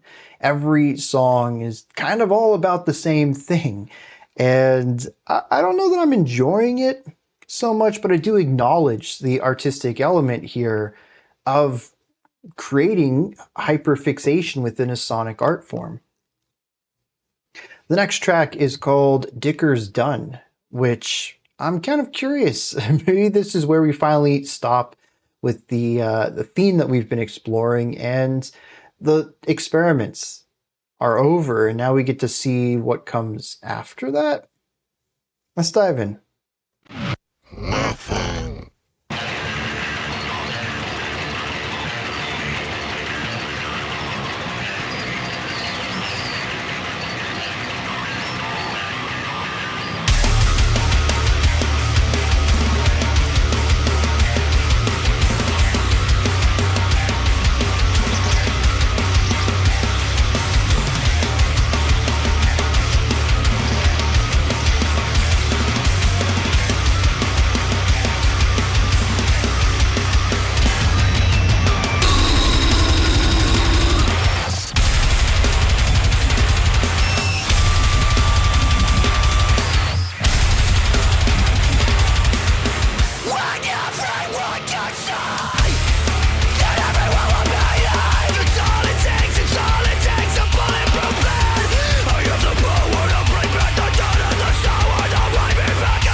So much compression on this track. It might not even be compression, it might be pure clipping at times. This little high-pitched crackling stuff.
Really interesting carving out the center for the sounds to crash back in.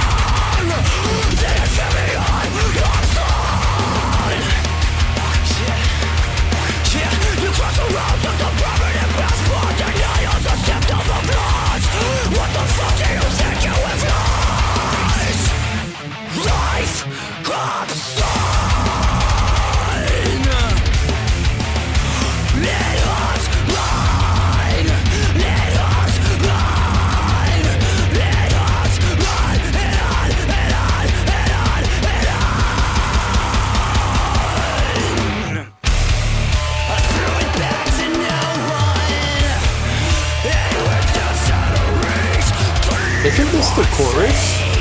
Lyrically?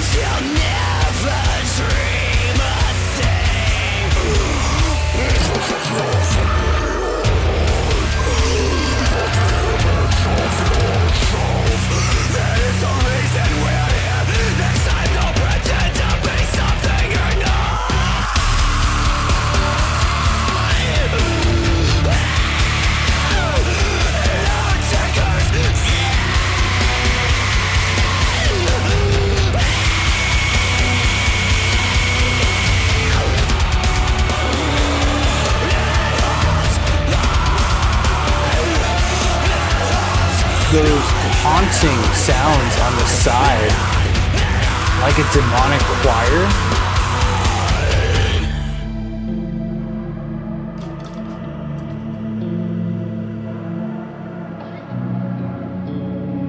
Dang, every time I think this album has reached a peak for like filthy sound, it goes further.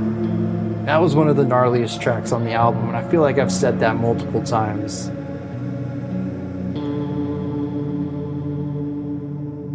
An interesting moment here. Just allowing things to be, no noise in our transition.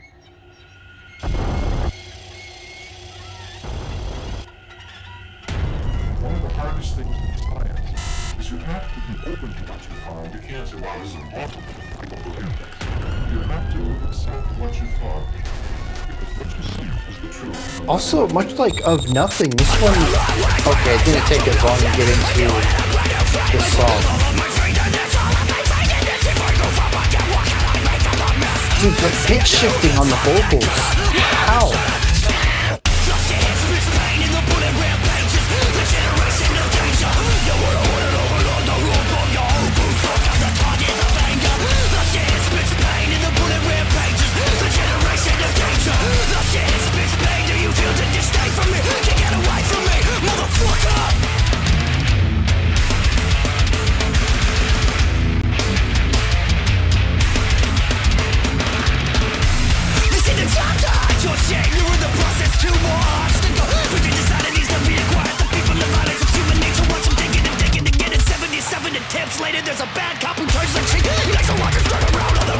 I would love to see a guitar playthrough of this. There's so many noises, I have no idea how they're made.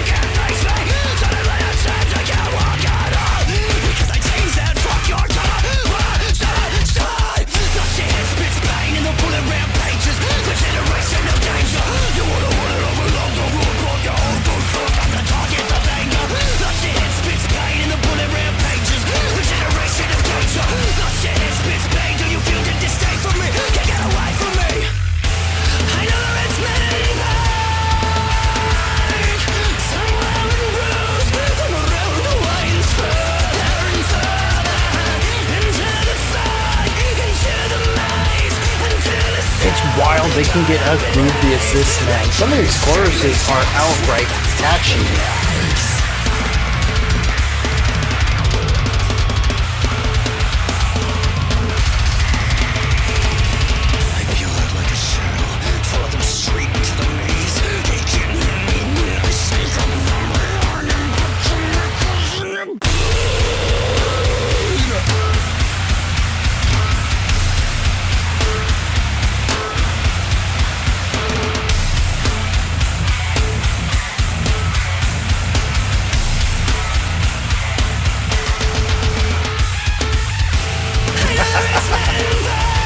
The back and forth on that was great.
These end of track transitions are becoming more ethereal. The last one was just empty. I think there was a single light synth drone.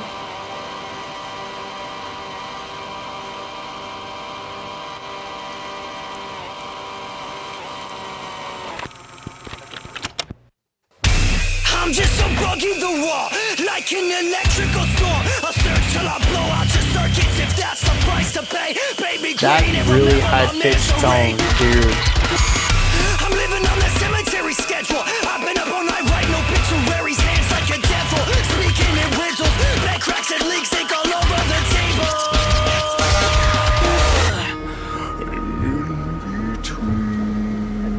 A formant shifted section, no?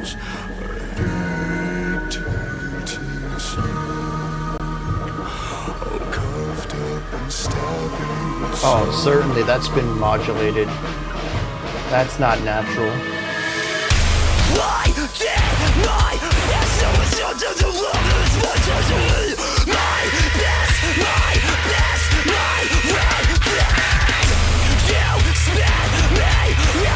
Heavy and groovy? Or noisy intense? Pick one, that's what they do.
That's the same opening stanza, right? Remember my misery in between two wrongs. Okay. Is this a fake out, or are we gonna do this for a bit? All capped up and stabbing with sorrow.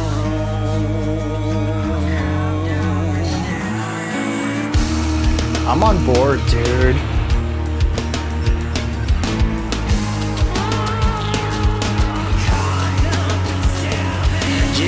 Give me 2 more years, I'll get the ticket for your Is that a one-way jaw ride to harp over there? wastelands. Resign, you're a posh guy whose dreams will be personified. Live the wild, wild, you're feeling fine to find another white day.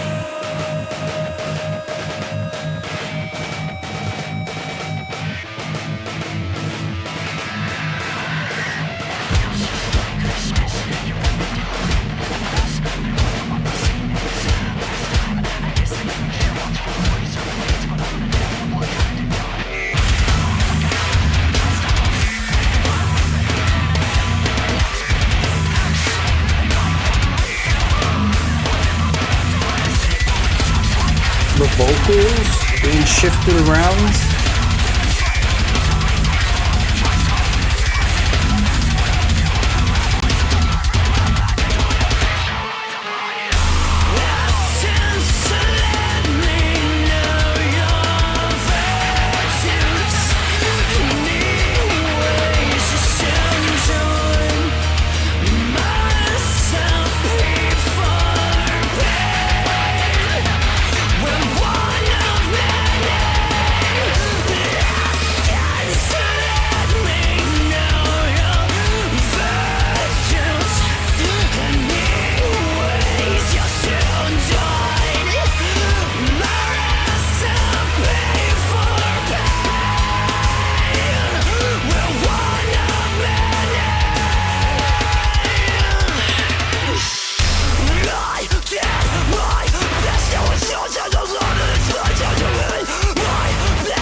These last couple of tracks have had these elongated outros. I guess Telescope's in it. Particular sound good. Just these really long breakdowns to wrap the song up.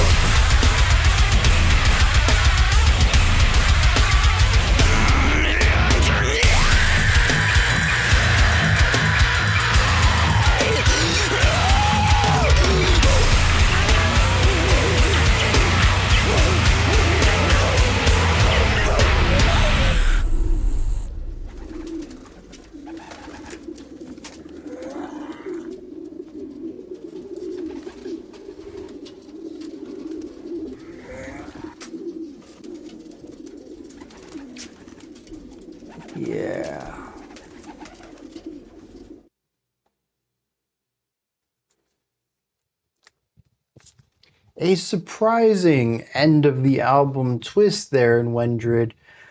We got a very cool light section, some acoustic guitar, some cleans. What's his name? Justin, right? I just looked this up a second ago. Yeah, Justin. A lot of the times, Justin's vocals are clean with grit or with compression. We actually got some cleans in here. Also, when I was looking up Justin's name, I also noticed that the drummer is Max Portnoy. And yeah, that's the son of the other Portnoy drummer from, what is it, Dream Theater? I gotta go look that up real quick and double check that. But yeah, so that's kind of interesting.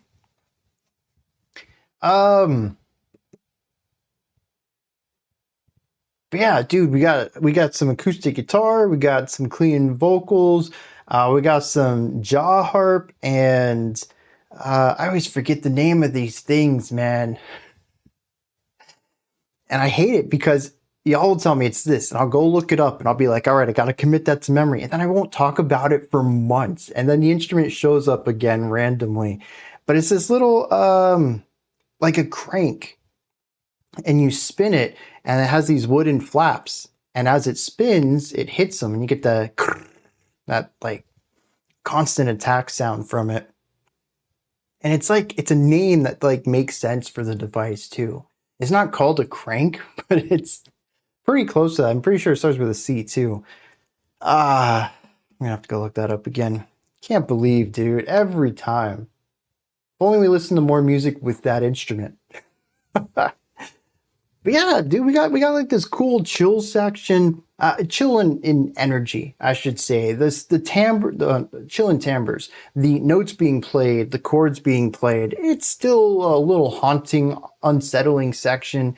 It's not like it's happy and chipper and all that kind of stuff, but it's lighter, dude. There's room for stuff. I really like that. It's a rare moment when this album dips down a bit. And I could have sat in that for twice as long, dude. It was so good. Because somehow it still fits, right? It's such a sharp left turn from the sound of the album. We have 12 minutes left, 13 minutes left. I'm pretty sure I know what this album sounds like by now. And that's not it. And yet they still took the moment and decided, look, dude, so late into the game, we need to chill out for a second. And I can't wait to see what the lyrics are for that moment, because that's pretty cool. I dug that.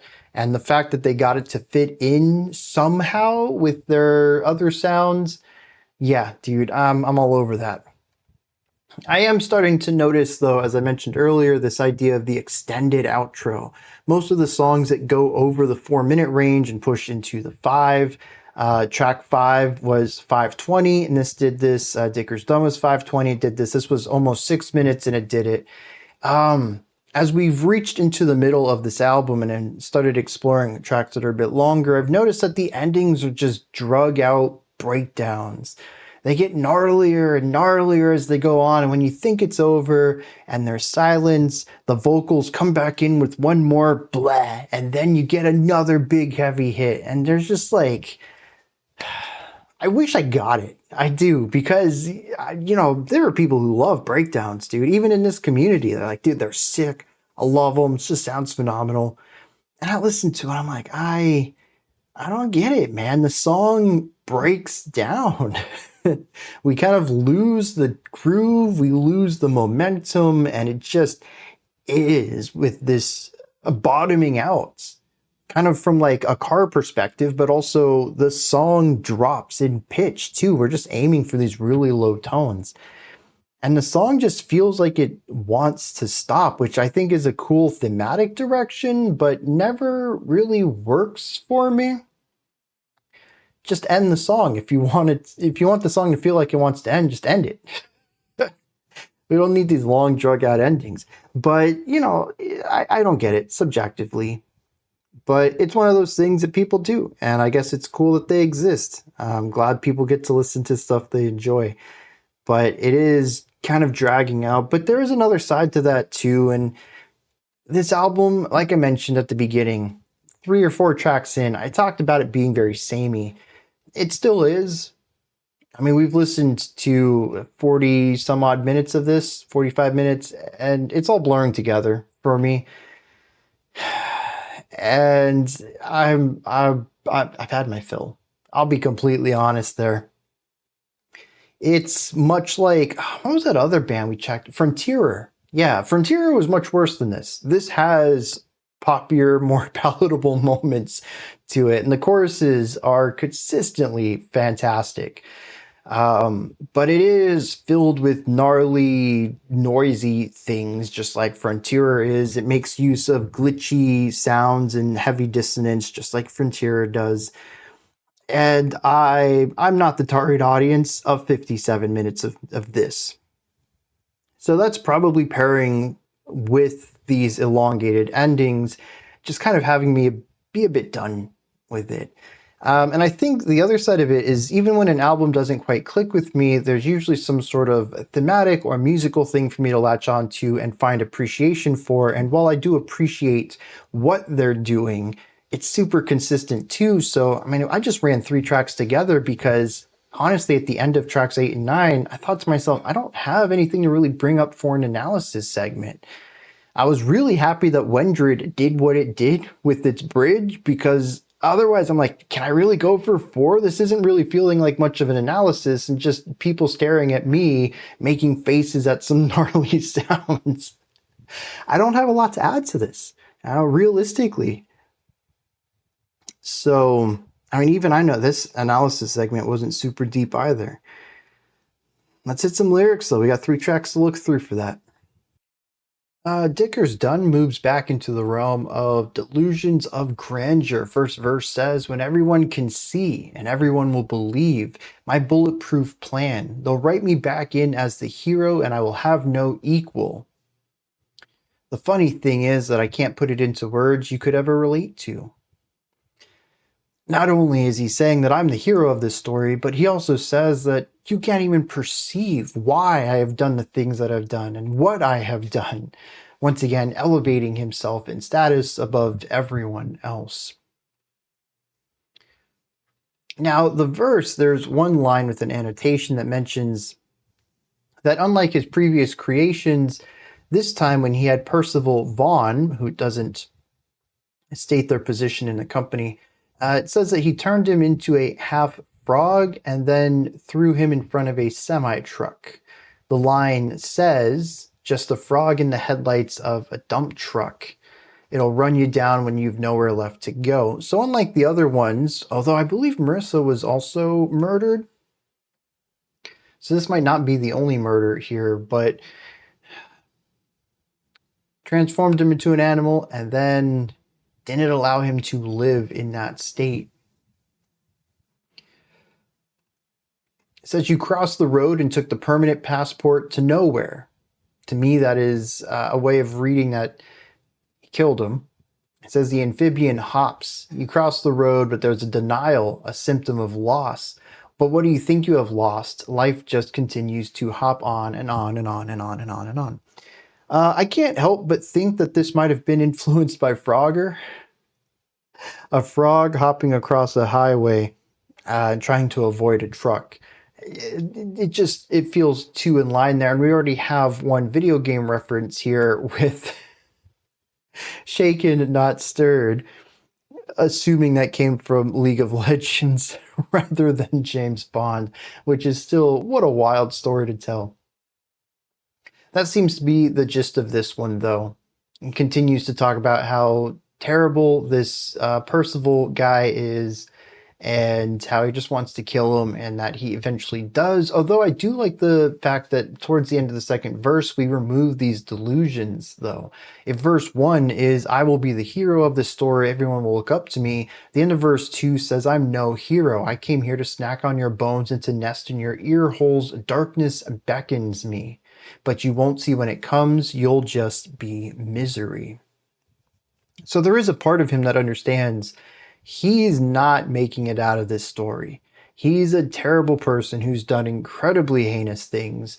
And as righteous as he thinks he is in it, and a part of him does believe he will be held as a hero for having done this, part of him also knows that he won't. Telescope simply seems to be a wrapping up of ideas. Verse 2 says, "It ain't time to hide your shame. You're in the process, 2 more hearts to go."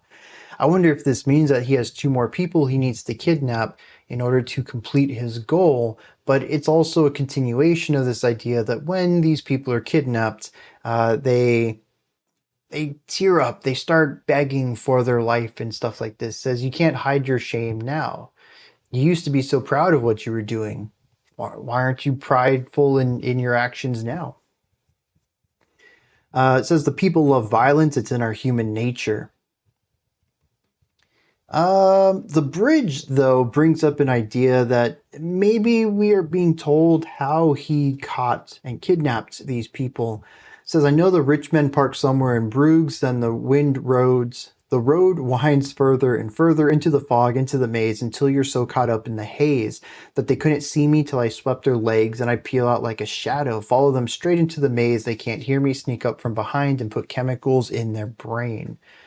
So there's a place where the rich men park. He basically has staked out this place and found out that a lot of people who work at this company end up coming to this place. And it's foggy there and maybe even loud. I don't know. Somehow, though, he's able to creep up on all of them and catch them here. And it says he puts chemicals in the brain. Could just be an allusion to chloroform. And that's that one. The chorus is more anger. Talks about how he captured these people and maybe they're upset at him. Maybe they feel disdain for him, but it's nothing for what he feels towards all of them. And finally, we have track 10, Wendrid, which is about Wendrid Brody, who also worked at this company. And I suppose it's alluded to that Dicker worked at the company as well. Maybe this lines up with, what was it, track 1 or 2, when he mentioned that he never got the recognition he deserved, that they always took the credit for what he did. I didn't piece 2 and 2 together here, though, but I guess it makes sense that he worked at this company and those in the C-suite were the ones who took credit for his work. Maybe that's why his motivation for punishing all of them. Anyways, though, Wendrid comes around. He says, listen, how the music serves to calm you down while you're coming around like you're so cunning, but I caught you out, so I'll gut you now. Wendrid discovered Dicker's little experimentation here, and there's an invitation extended to him. He says, here's your chance to let me know your virtues. He says, do you want to join me in this? I could use your assistance. He says, but anyway, you'll soon join my recipe for pain. Well, one of many. It seems that he's giving him an offer to join in or become one of the experiments. And that's what he gets for being caught here. The rest of this is mostly, well, we do get a little bit here too. It says, I'm living on that cemetery schedule, been up all night writing obituaries. So part of this, I think, is writing obituaries for the C-suite members that he's abducted, since he's transformed them, destroyed their old self and made them anew. But it was also alluded that the rich men parking where he stalked them in the previous track was a cemetery. And I think that this is where that illusion comes from. He also says, I did my best, but now it's your turn to rot my best, my Wendrid. So I wonder if Wendrid was actually a friend of his while he worked at this place. And that's why he extended the invitation to join him. And he's a little shaken up that he's had to experiment on him, but that's the way the cookie crumbles. There is this interesting part in the bridge, though. It says, it feels just like Christmas. You're ribboned and wrapped for the press. I wonder what they'll say next. Last time, I guess they didn't care much for the razor blades, but I'm an adaptable kind of guy. Ribboned and wrapped up like a gift, dressed up all spiff. And now, if I was a betting man, I'd say you'll be the next big hit. I wasn't prepared to write a sequel, but it's like Christmas Day. So I wonder if he has, after modifying these people and turning them into half animals, presented them to the news, put them out in public display, hung up or taped to something, so that the news can run wild with this about a murderer or a mad scientist out there. And I think it's interesting. He says, I wasn't prepared for a sequel, so maybe he only did this once before and he felt that this was fitting? I don't know. It's an interesting twist on things, and I haven't seen anything about it previously in the album. So it's interesting that it's brought up here as if I should already know this, but I don't. All right. We'll see where this takes us. There's only 3 tracks left. We may run them together. Maybe there'll be something of interest for me to talk about between one of them. The next one, though, is called Headfirst. We're finally getting to this track after the title was name dropped in the lyrics of track 1 or 2. I don't remember, but it was early on. Let's dive in.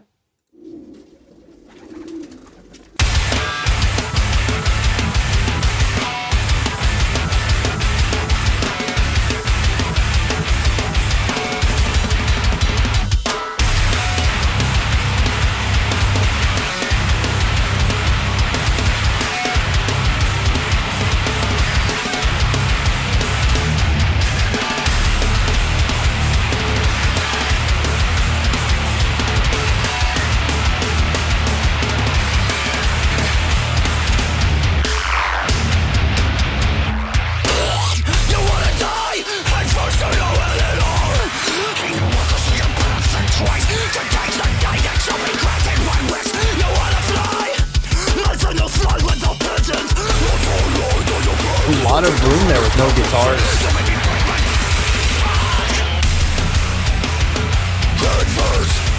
This is your moment, so you better be sure.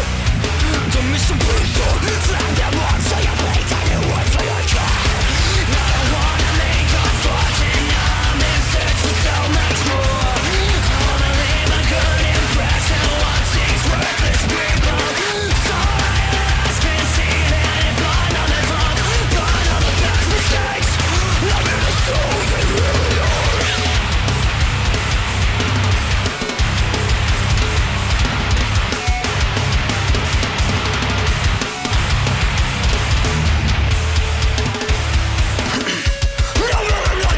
The throat's clear.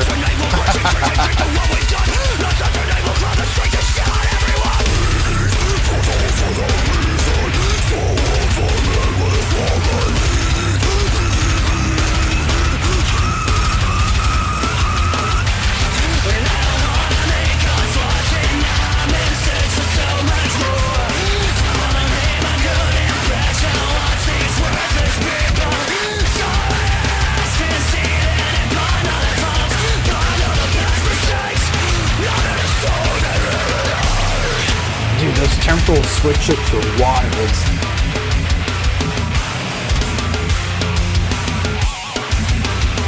Did you think it would be justified? Was your betrayal because this is what you think it takes to evolve? Human nature is an ancestor stories. We're suffocating under the weight of words, under a bill for acceptance. You can't see the dead end. They does not think once it requires evidence.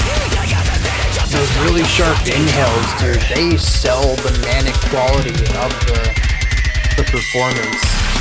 I don't wanna make us fortune, I'm in search for so much more. I wanna leave a good impression once these worthless people. So many lives can see Such a gnarly sound over here. all the past mistakes. I'm in a soul they really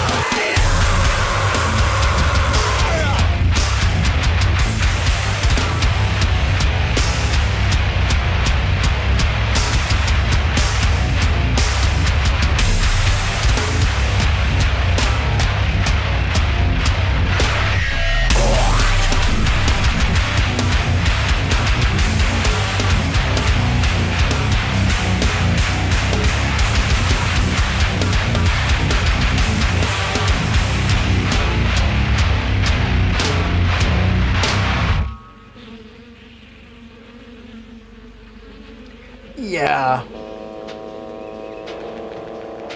Ooh. The fly is buzzing though, I mean...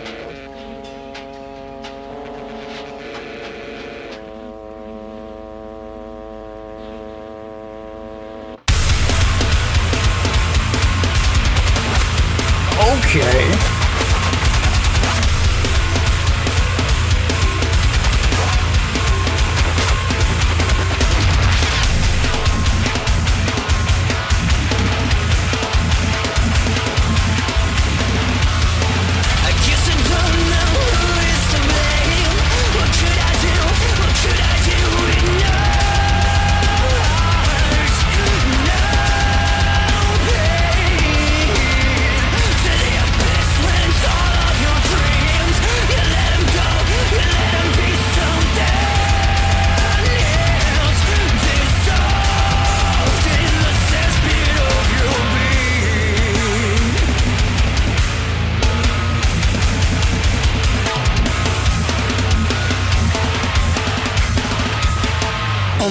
You're never gonna be free. Cause the pigman's pick with the money deep in your pocket. Sleep with the light on, keep your feet by the tight street. The street heat.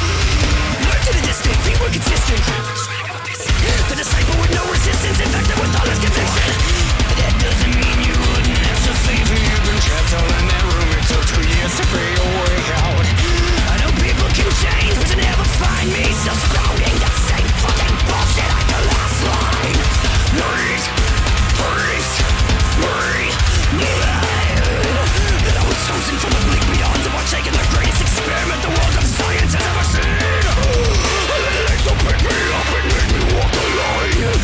I let it reach in my soul to extract the one thing I never had the confidence to notice. I guess I don't know. That voice he put on for something about the greatest science experiment the world's ever seen. Golly, that got me off. That caught me off all the guards.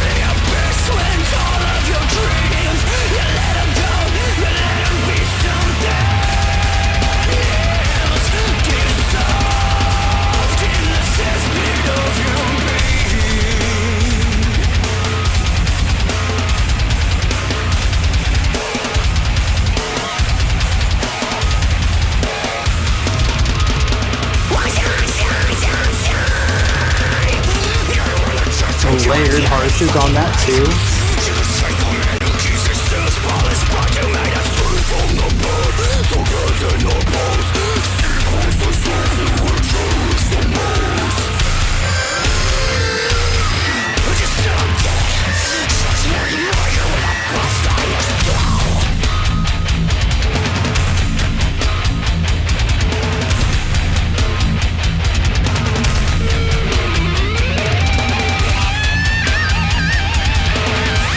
Solo number 2 out of 12 tracks so far.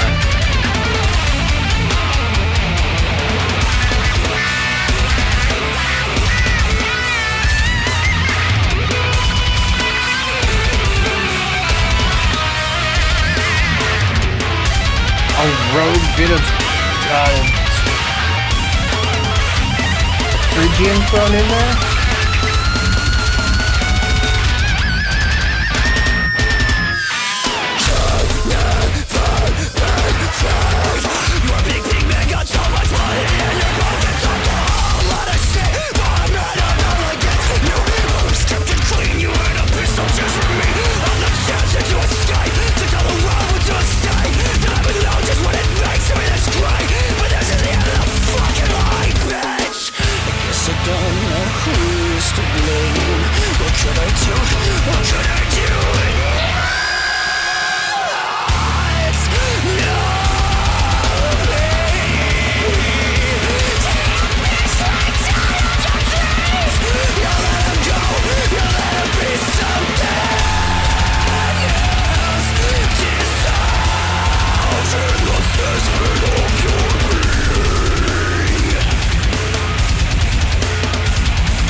It's a 5-minute track. We gotta end it on a breakdown.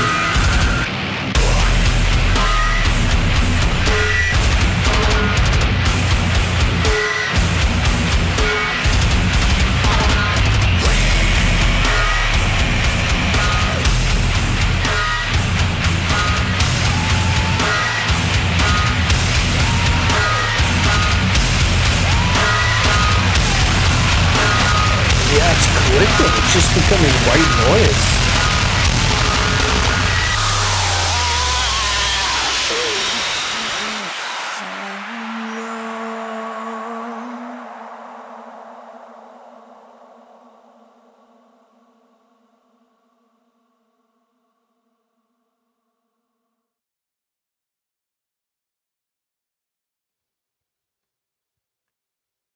All right. There's only 3 minutes of music left. I almost felt like running it in, but I wanted to catch the story up for those two before we hit the final track. I don't want to be too lost on that. I want the atmosphere to make sense. Well, hopefully the atmosphere will make sense. And in order to get closer to that goal, I think knowing where the story is at the end of Thistle, it's going to help with that, hopefully.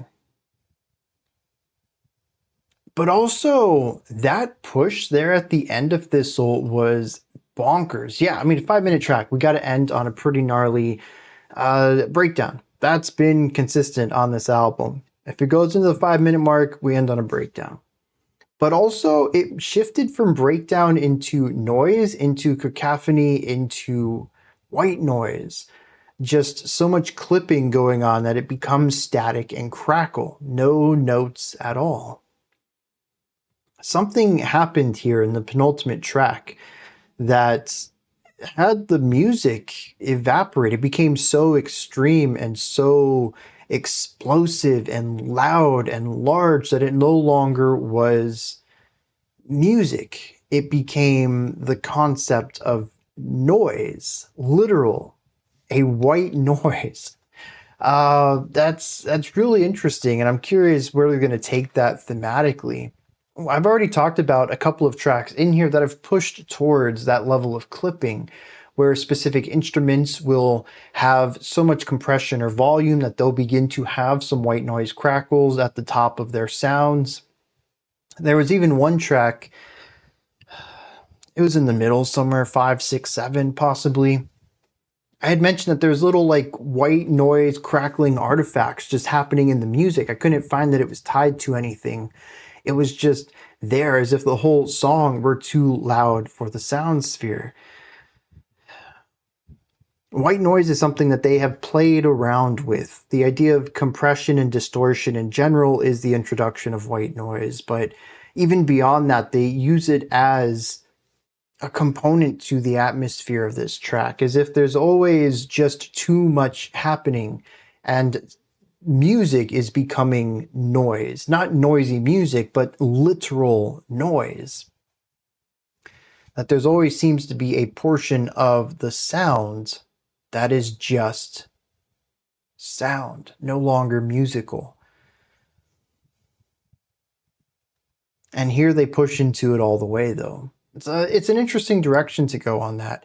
And I think it presents something cool that maybe with a little bit more familiarity with the track could bring me to a profound understanding of this album and the use of white noise as a thematic tool or an artistic tool that I can see the pattern here, but I don't understand the purpose of it yet.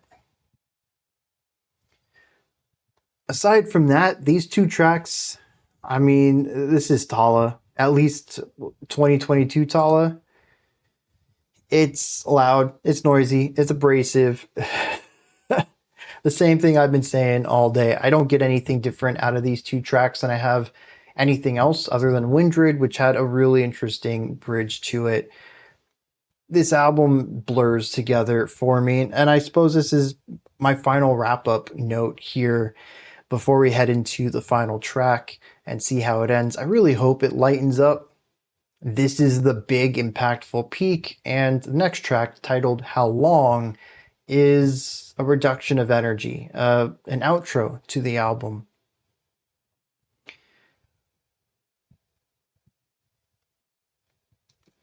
But this album has just been one really long roller coaster for me. I know where it's going, but I just don't know how it's getting there.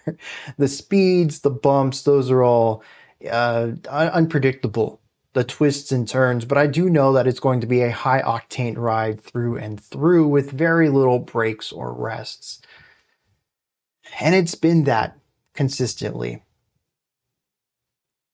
Let's hit some lyrics for Headfirst and Thistle, and then we will dive into the final track for the album.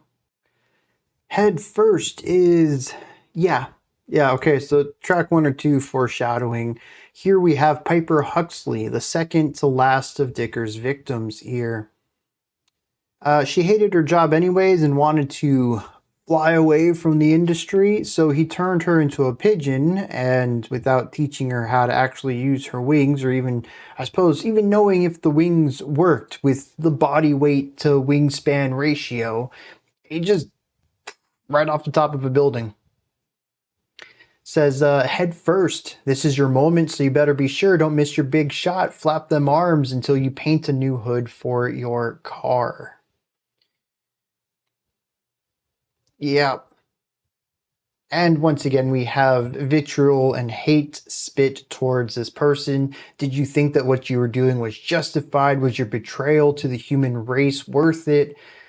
Just general disdain once again towards the person who works, one of the people who works at this company. Thistle is a two-parter here. The first half is a reflection on the self, wondering how he even got to this point. It says, I don't know who to blame. What could I do with no heart and no pain?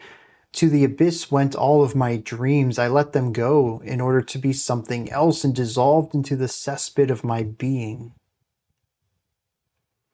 Basically says that I devolved from humanity. I became something more monstrous because I let go of my dreams and my aspirations and instead let revenge dictate my actions.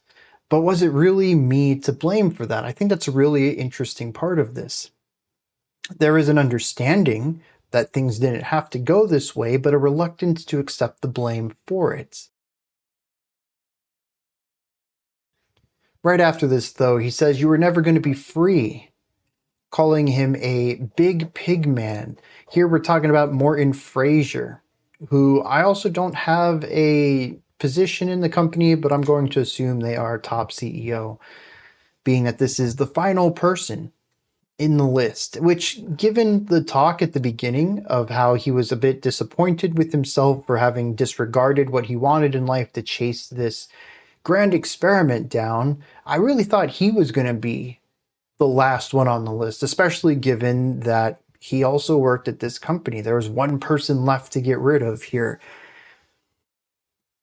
after recognizing his own vile actions. But no, we have a literal other person here. And he calls him a big pig man. He's got so much money in his pocket, and no matter how much elegance he tries to exude, that he's just full of shit.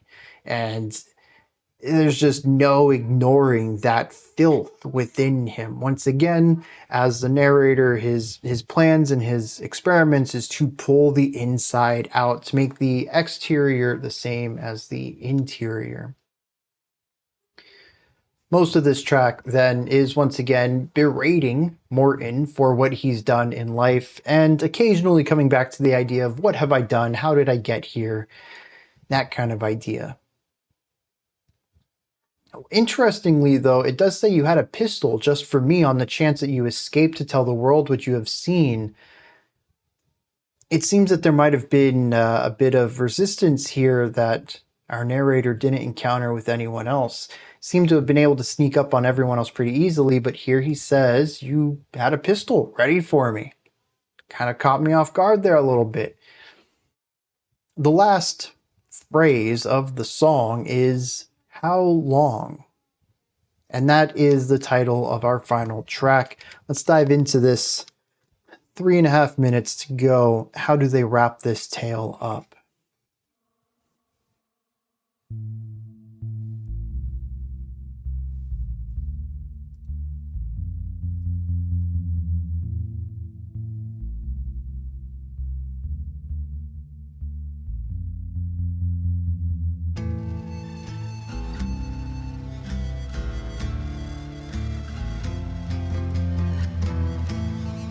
Bluesy and dark with some distorted noise. Reminds me a little bit of 9 Inch Nails. Not in the Yeah, I don't think Trent would write a song like this, but the combination of timbres does remind me of Downward Spiral.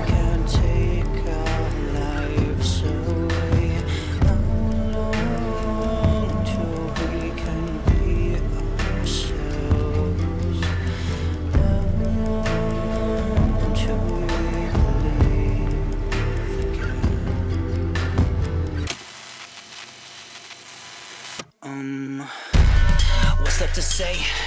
If they suffer for nothing, had a foot in the door, backtracked and it slammed in my face. And I listened with ears, and I felt with my hands. Maybe I could have provided some type of substance in the lives of some sick man who can't even pay. They repeat information, memorize text lines. Like it was a vocation, who am I to criticize? Like water evaporates, I disappear through the gate. My life's work considerate, obliterated what I stated.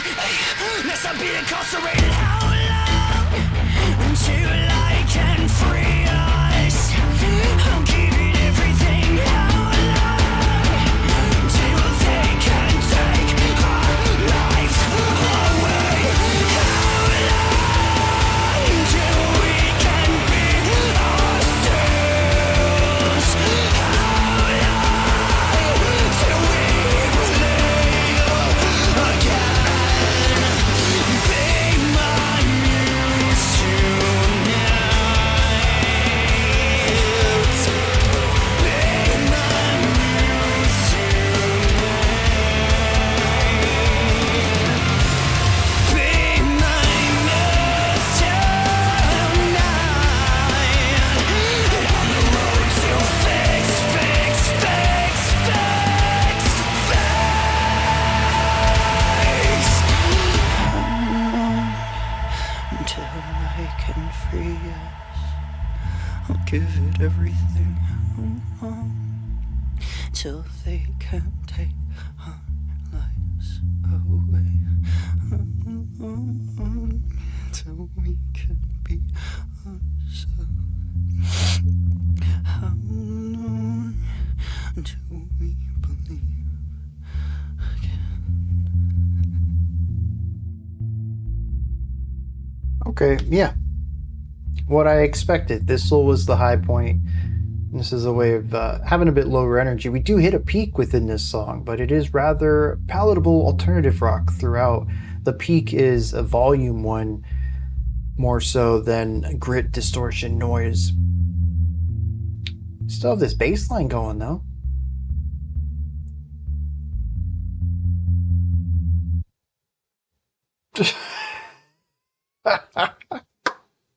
All of that anticipation. Where is the bass line going? What is it going to do? How are we actually going to finish the song? And it just abruptly ends. We don't even have a nice decaying of the final note. We have the note, and then the sound wave is just chopped off to finish it up. We don't even get a nice... I don't even need a full fade out of that last note, because honestly the fade out's only going to take like a second or so, but just allowing it to round off a little bit rather than just abruptly getting chopped. Ah, man, maybe that has thematic reasoning to it though. A lot of this track is asking how long until things can go back to a better place. I don't know what the exact lines were, but it was definitely a questioning of, can we return to normal? And how long would that take? And maybe that's the answer right there. There is no going back. I don't know. But I did enjoy the general vibe of this. I think it's an interesting combination, though, to bring the softer instrumental sounds, the less tense harmonic ideas here, the lighter drum work, just the general alternative rock sound, and pairing it with his style of distorted cleans, which I think works really well with gnarlier tones, but this sort of doesn't have that same synergy. It's not quite as disparate as what I felt in Hungry Lights, but it is in that same vein, where his distorted cleans just really work well with incredibly distorted sounds. Though I did enjoy the parts where he chose to use clean cleans throughout sections. I thought that worked really well, and bringing the energy down to barely audible, even having vocal cracks where there's just no sound at all, just little bits of air between syllables. I thought that was a great way to wrap this up. Really make it feel personal and vulnerable. This whole album has been vulnerable, I think, but one of a point and position of power. As someone who is so sure of themselves, so full of themselves, and wielding such power over everyone else. And here at the end, this is a somber vulnerability, one where our character is not in a state of power. We still get to look inside them and see who they are. They are expressing themselves very clearly here, just like in the rest of the album, but just not in a position of power, not one of envy. We're looking on with them with a bit of empathy, possibly. Very interesting way to wrap this up. I don't have any final thoughts here. I kind of gave that at the end of Thistle. So let's just dive straight into the lyrics here and wrap this one up. I like this ending. The reflection here is one of discontent. The main questions that are posed, the rhetorical ones, how long until I can be free? Until they can't take our lives away anymore, until we can be ourselves and believe again. He wants to know, after all this work he's done, he doesn't see the needle shifting at all. Society is no different. These roles may even have been filled in by someone just as bad or worse as the people that he killed. He says, what's left to say? I had my foot in the door, backtracked, and it slammed in my face. Had I listened with my ears and felt with my hands, maybe I could have provided some type of substance in the lives of some sick men who can't even think, who repeat information, memorized text lines like it was their vocation. He says, so much of what I see around me is sick people who just parrot what they're told. In a sense, he's saying no one's counterculture anymore. They're told what to think, how to feel, and they just regurgitate that. Says, I was hoping to change the world with what I did here, and I didn't. I didn't feel what needed to be done. I could have had a better plan, and instead I was selfish. I harmed other people for my own gain. And in a brief moment, the line, who am I to criticize, at least to me, shows self-reflection that he's no different than the C-suite employees that he killed, accusing them of being selfish and abusing the people below them for their personal gain. If he actually had a plan in mind to enrich the lives of those at the bottom, all of this would have been for something, but it wasn't. He says, have they suffered for nothing? All of this was for his own gain, and he was too blind to see it. He says his life work is incinerated, obliterated what I started, lest I be incarcerated. So maybe he blew up his lab, possibly. Doesn't want the cops to find him. He says he then disappears like water evaporates. The final stanzas are the same thing. How long until we can be free, until they can't take our lives from us?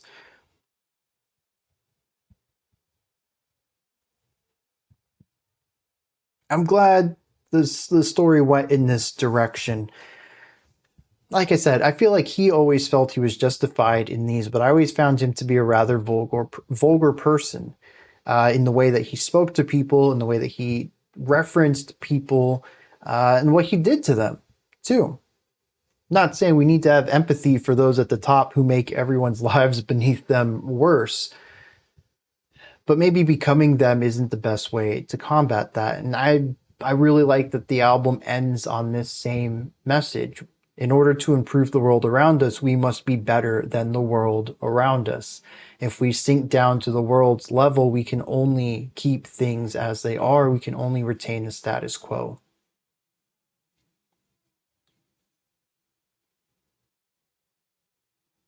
And it makes the final lines in this track, I think, have an extra tinge to them. I felt them to be vulnerable, but maybe full of regret. Having the wind knocked out of him fits that idea. Thinking the world was going to be improved only to find that nothing's changed. All of this energy put in this grand plan of his, and nothing. He feels defeated at this point, and also knowing that what he's done is incredibly illegal and the cops will be after him. All that's left is to trash his lab, which he was fairly proud of the advancements he made.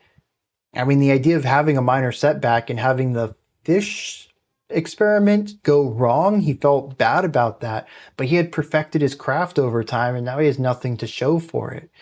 It is a twisted sense, yes, but still, he's eradicated all proof that he has mastered this skill.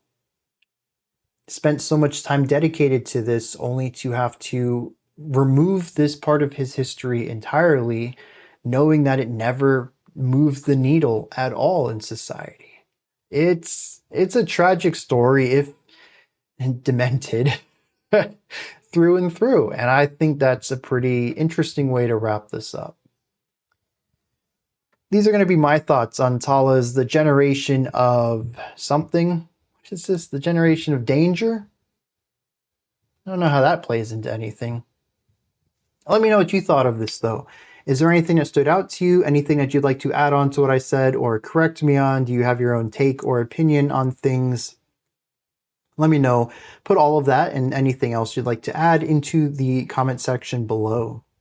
Above that, in the description box, you'll find a link to Linktree. Takes you here. You can find links to my music, ways to support the channel, a link to the Discord server, and so much more.